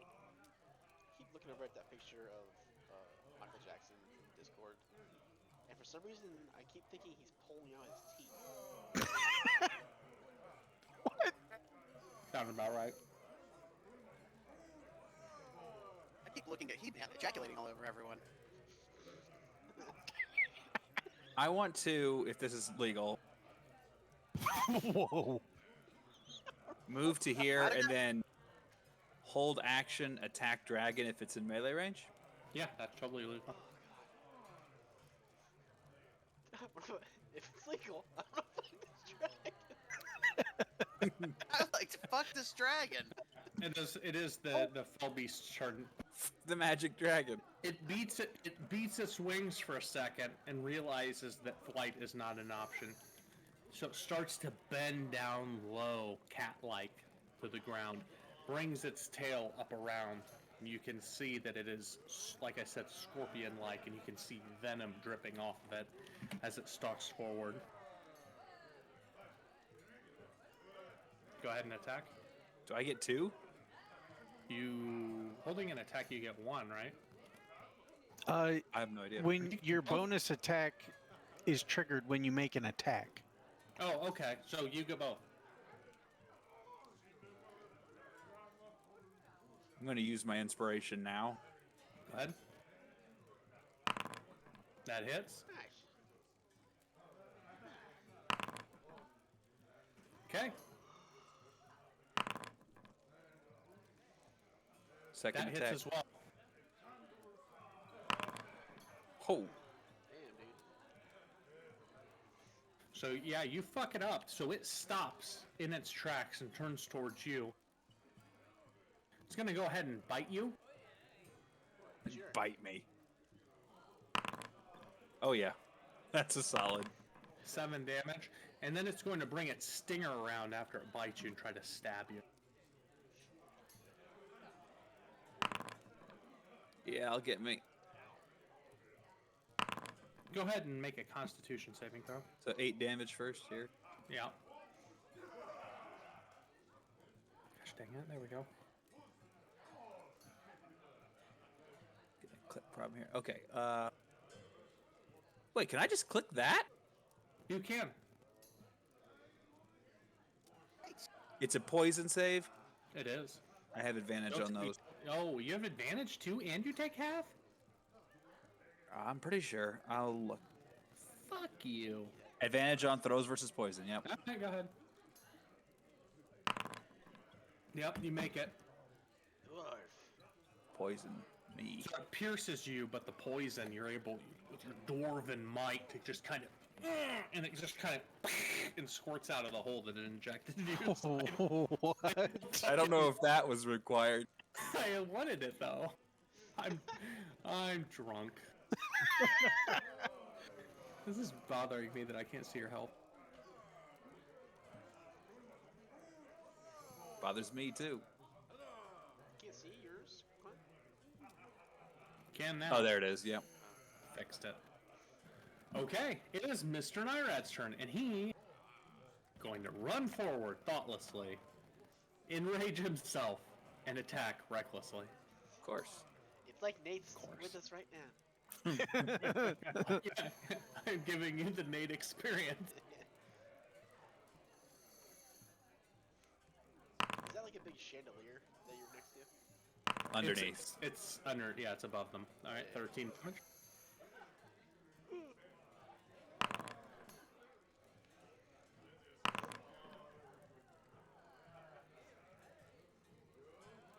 I can do this, can't I?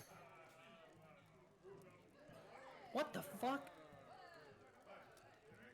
Accidentally healed with the damage. Hold on. That shouldn't be so close to one. Alright. The odds just changed again. Yeah, no, the two of you come up and just... No, I was thinking if you heal them with damage, then definitely we're screwed. No. So you guys run up and both just clock this motherfucking thing, and it's just kind of boosh, smack its head to the side, twisting. It looks back and lets out this noise. It is unhappy, and what you've done have hurt it. Mr. Lotho, it is your turn. Alright. I'm gonna 5, 10, 15, 20, 25. And then I'm gonna dash. What are you? Okay. What am I doing? I thought you were gonna shoot it. I didn't know you were gonna run up at its beak. Fuck that. I'm gonna bring out Scar and stab him. real cool at it, though.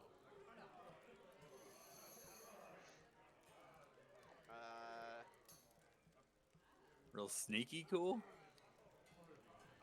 Yeah, it's probably pretty sneaky. I'm gonna use my advantage or my inspiration on this one. Go ahead. Oh yeah, Nate doesn't even have to attack recklessly to use this. 18. He would though. Oh yeah, he would. Roll damage. All right. Do that. Load it up. Good thing you used that. One of those was a 6. Yeah, I figured I'd probably get time to use it. Wow. Yeah, no, that hurts. That's 2 1s. Oh. I'll take it. Yeah, Yeah, once. not bad. All right. Vidar, it is your turn. Ah. Oh, Part of me like wants to look to the crowd, but like I'm. Tavern music went away. I did? Yeah, for me anyway. A swing. That's a miss. A swing. That's a hit. Go ahead and roll damage. Woof. Action surge. Okay. Blasting him. A Yeah, swing. you guys are- Blight. That's a hit. Blight his ass. Jesus Christ. Eat the zug. Goblin biters biting a dragon. It's his turn, and he kind of pulls back, looks at you two, and is fucking enraged. He's going to go ahead and attempt to bite Lotho. The fuck? 13. Let me pull it up. I don't think it does. No, it doesn't. You made an armor save. So he tries to bite you, and then he looks down at you and fucking pulls a stinger, whips it towards you. Alright. 12. Fucking missed there too. God damn it. Well, he's messed up. He is very He's messed very up. small too. He's very He is small. small.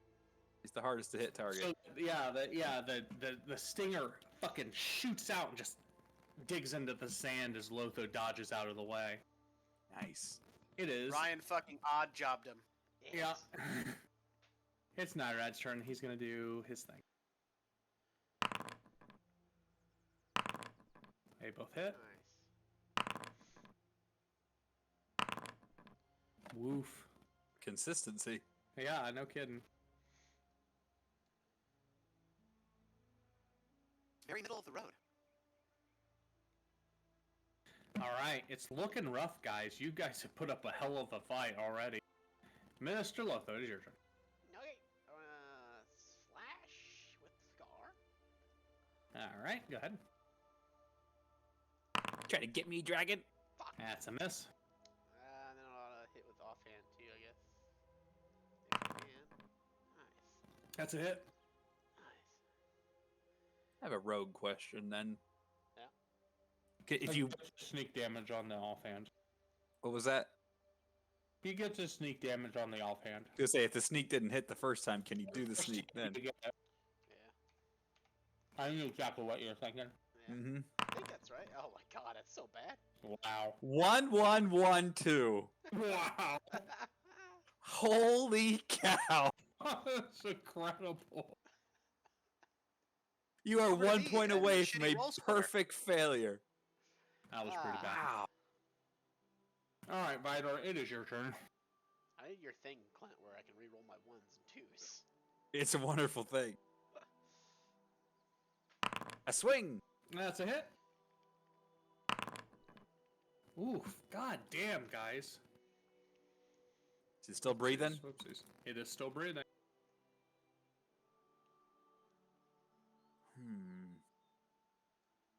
But it's looking rough. Like, real rough. It's panting, blood dripping out of its muzzle. A swing. It's a hit. Christ's sakes, you guys have put 150 damage on it already. We got 2 Oh, attacks. shit. So then you started blasting. I tickled his tank. He's kind of pushing himself back, looking at you two. He's in like fucking fight or flight mode. And he's gonna fight. So you can't And fucking fly. Flight left town. They cut his wings. Who's he going for? Fucking bites at the dwarf, bites at you. Fucking Jesus Christ, these rolls. Stinger comes out for the hobbit. Ah, what the fuck? Yeah! Got him! That'll hit. Jesus, got him. 13 damage. Uncanny dodge. Oh, Half. motherfucker! What's that do? A half damage. You half damage. Go ahead and roll a saving throw. Constitution, you can click the thing in the How do I stinger. do? Oh, was it 6 or 7? What? To half the damage? It's always lesser. 6 for you. Always lesser? Okay. Yeah. Con save throw, you said? Nice guy. Click on the con save. Yeah, you can actually click the thing right there. Nice. Oh, God. You have no idea how fucked you are. Okay. Delightful. I'm glad, like, Nate's the one that's suicidal and has not been targeted. It's sort of hilarious. You take 27 points of poison damage. What the fuck? Okay. Yeah. Holy shit. It's you essentially dead? a wyvern. Yeah, I'm down. I think It your insides turns- are liquefying. That is the end of his turn. Nyrad's turn. Oh, he's gonna fucking kill it, I think. Wait, that was. That's not right. Jesus Christ. Unless his damage rolls are shit, it's gone. Which they usually are. Oh, wow! It has 1 health left. Well, that's he didn't get the kill. Actually, no. Lotho's out. Does he have to make a saving throw? I do, yeah. He does. Go ahead and roll a d20. It's like a. Was it death save? Yeah. Yeah. Just roll a d20. You save for this turn. Alright. Vidar, he hit it and it's gone. Do it. Save me, Clint. Save me. Yeah. He's Save me! fucking annoyed that none of those attacks were hitting. That just hits. Go ahead and roll damage. He's gone. So, he fucking impales Lotho, picks it up, and slams him onto the ground. He's unconscious. The crowd goes wild. They It love turns towards you, Vidar. You flip your Maddock around to the pointy end and just thump, stick the point through its skull and pin it to the ground. Nice. It writhes underneath it and then goes still. The crowd goes wild. The 2 full dwarves still standing. Everyone is very impressed. Got the crowd so And horny. you guys won. So, I have 2 conflicting things. One is going to be to want to throw my gauntlet off, hold up my black hand, and say something awesome. The other one is like, Lotho's dead. Is the medic coming in here, or do I got to save this man's life? Yeah, no, the medic does come in, actually. Because I know Nyrad won't care. You heal 11 Well, points when he taps you with his, oh, I don't know why that was on Nyrad, just because I saw him selected. Alright. 11 You points. gotta suck the poison out first. Yeah, suck I him say- out. I throw the gauntlet and say, the fellowship of the fell hand prevails. They're like, what the fuck? All right. Evil hand. The crowd doesn't really understand, but goes wild. They do find I don't care. They find your hand odd. The But- crowd doesn't understand, but they're still excited. Oh man, they just saw you guys take down what essentially looked like a fucking dragon. Heck And yeah. This was essentially a baby fell beast, like the things that the Nazgul ride. Nice. God damn. Yes. Only the fell beasts in the book fucking sucked, so I added a stinger from a wyvern onto it. You fucking cheater. Those things, man, they were absurd. Like, one of you could have killed them. They were pathetic. It was a broken system. It's better this way. So the thing that got Ryan was the thing that you added. Yes, absolutely. It's terrible. It's fine. There was no actual danger in this fight. I just wanted a little bit of a challenge, but both these fucking dwarves resist I just poison. hammered his ass. And then I Yeah. sat there and just fucking shook all the hits. He So hit me I, for head he on gave me down 15 to, damage in the first round. Yeah. I head on down to Vuron and get that Oh. money. That shouldn't have downed me, by the way. I should have been half damage on that. Oh well. Do you resist poison? It's damage in general. I have. You The uncanny dodge. Yeah. Does uncanny dodge affect all aspects of the damage induced? Actually, I think no. You're right because I think it's my reaction, so it's just one reaction. So it would have just been one attack, I think.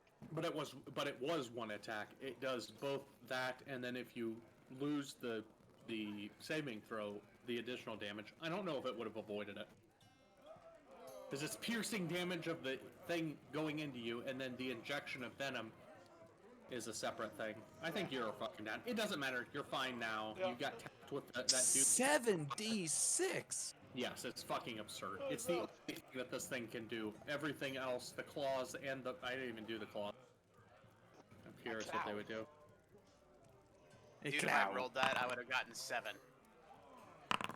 They would have done like fucking 8 damage. They're pathetic.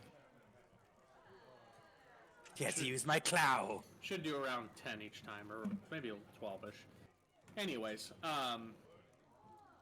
yeah, no, so Varys comes down and he fucking walks down next to you, puts his foot up on the skull of the beast, grabs your 2 arms and lifts them high, and the crowd goes wild. He fucking pulls you guys after leading you off of the out of the ring and gives you the money, 50 silver each, and you kind of see over in the back Bill Moore kind of nod at you, pipe in hand. You can only see his eyes through his hood, and he draws in long. He's pretty happy with your performance. Nice. So, you guys are fairly exhausted. I think every single one of you won, which means that I didn't make these hard enough. I also head down to Varys and get that money from the bet I made. Get that money. Yeah. You bet on what? You bet 20 silver on these guys? Yep. At 4 to 1. 4 to 1 odds, you get 80 silver back. Oh, baby. Gain a 60. Oh yeah. I slide 15 to all 3 of the boys for doing most of the grunt work. There you go. So basically, I pull in what 35 myself. Yeah, that's right. I've done more money transactions in this game than I've done this entire time we've played. That's true. I'm pretty sure. A lot of money RP.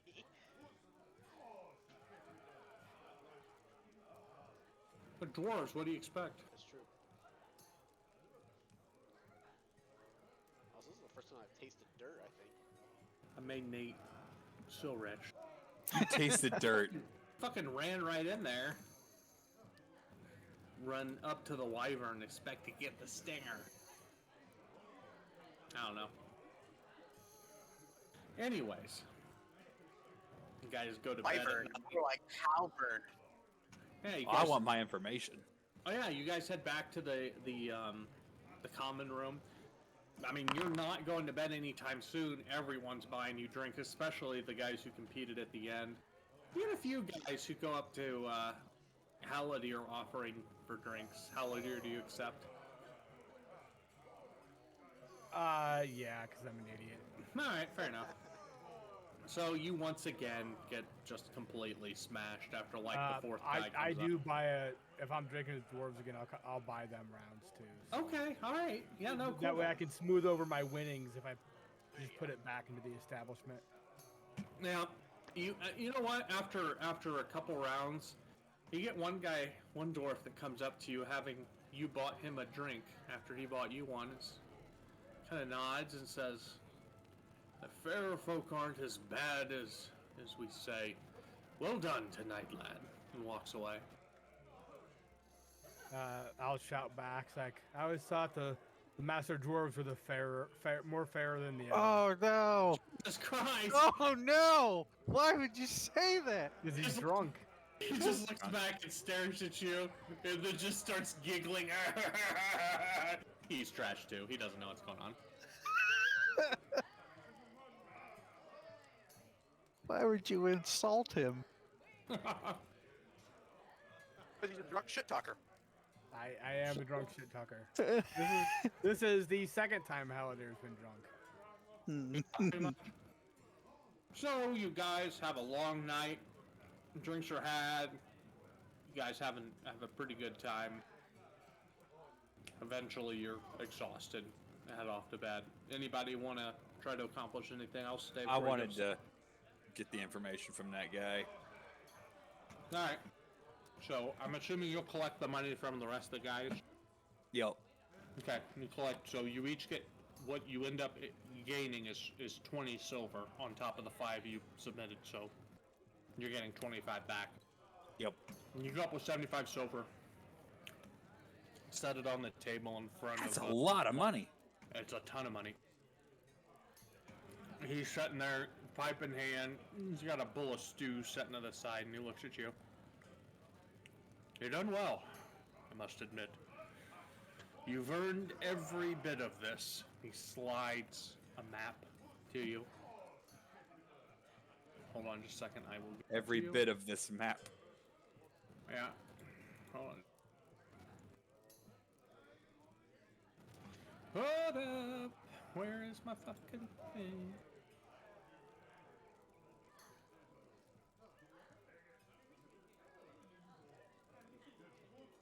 Oof.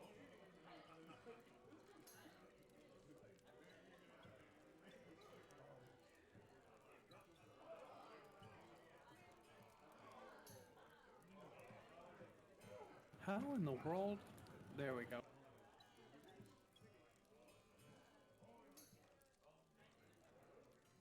Promise I'm almost there, just a minute.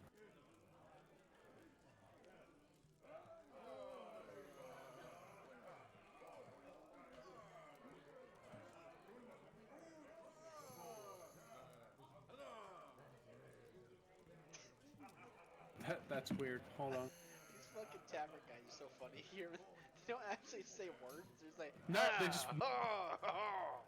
It's fantastic, isn't it? It's how a real tavern works. Scroffers Fredishane. Over the stock. Ah, they're talking sick. A Bibelstein, a Bibelstein.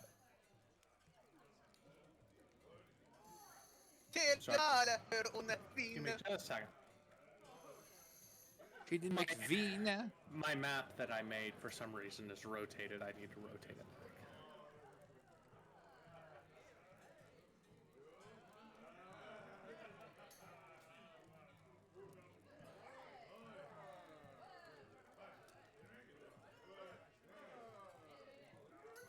Oh,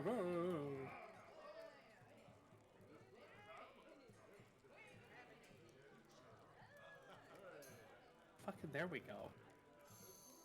Can I save that? Hey, got it. Alright.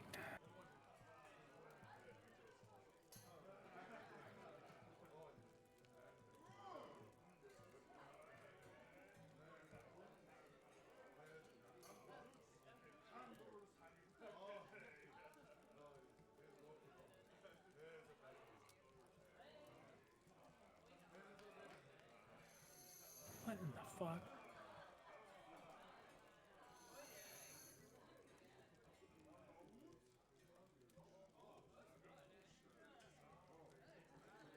Got it. It's a little fucking goofy, but...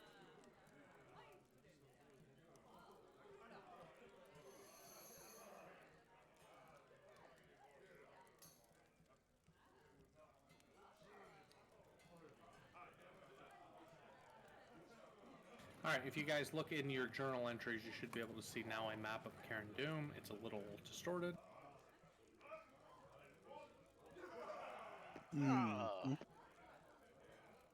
Wow, that dwarf can draw. Yeah, it doesn't look quite this nice. This is an excerpt from the book. So he maps out at the number 13, the mazes beneath probably aren't quite as detailed as that. But he does have, he apparently has contacted his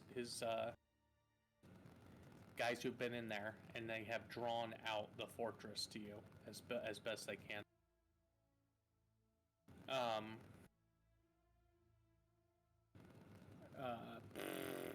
Haladier. Go ahead and roll an intelligence check. Just straight intelligence. You're fucking drunk with disadvantage. Oh, good thing I asked. Sudi remembers from the chair. Yep. You can check again in the morning. I'm not gonna fuck. So you get this map from this guy, Vidar. You waddle over to Haladier, like, hey, whenever you saw this place, because he's expressed some of this, I believe, whenever that happened. Yeah. Where did you see the fortress at, or the forge at? And he just fucking looks at you, and pretty much just passes out. Hey. Just falls over to his side. Absolutely no. You get a sense that you're gonna have to wait till tomorrow. His eyes are open this time, though. Yes, his eyes are open. He's not quite as bad as he blankly was. staring. Yeah. So when I got this map handed to me. Yep. Do You we can ask- know what some of these numbers are? You can ask about any of that stuff. I would like to. Okay. You want me to okay? Now, Want me do to we read get them all? all of it, or do we get some of them, and we have to choose? I will say that you can choose, let's say 3, I think is reasonable. The dude doesn't know everything, and obviously this is just a thing from the book. Right. Part of me, I don't want to be, I don't know. I could ask you these things now, and if we don't play again for 3 more weeks or something, I don't remember any of this. That's fair. That's Like, fair. Make a difference it's quarter to 11 or something. Maybe we could. Yeah, no, we'll call it good for tonight. This is basically the end. I have nothing else planned. I mean, I have plenty more planned. I don't have anything else prepared for you tonight. So we'll say that he hands you this map, and next time we'll have you. I mean, you can basically pick any of these numbers and ask what they indicate. Yeah. Oh, you can stretch it to you can actually rearrange that thing so it actually has proper aspect ratio. But you guys had a fairly good encounter with these dwarves. You made friends with most of them, even if they are guys that are kind of on their way out in the next few days. You've gathered this information, and along with it, we'll say Vidar, and you have to write this down because I don't remember, because I am 100% drunk. I have had 9 beers now. Wow. He also hands you a keg. And on the top of the keg is a long, looks like cloth wrapped thing. This keg is full of blasting powder. Feel like it'll probably be useful to you. I would suggest, and he's kind of just pointing at the map, and he's a little trash too, he's had a good night. Create a diversion, have someone sneak to this forge that you're so concerned about. I think that being able to enter there, you may want to have someone sneaky, a burglar perhaps, enter this facility to collect the quenching oil that you requested. Not a lot of guards in this Karen Doom. Not a lot of patrols. But dangerous nonetheless. The bigger distraction you can make, the better. The easier it'll be to reach your goals. And then next time we'll just allow you guys to ask anything you want about these, kind of plan an approach, since you went to the trouble of doing all of this. Give you options as far as ways that you may want to attempt to enter this site. Yeah, we made him a lot of money, So, and real we entertained his crowds. Yeah. While we're talking to all these dwarves, you mentioned something that there might be a couple of herbalists among the Blue Mountain ones. Blue Mountains, yeah. No, you can. I mean, you've made friends with some of them. If you want to go ahead and do an investigation check to go around and talk to some of them. Okay.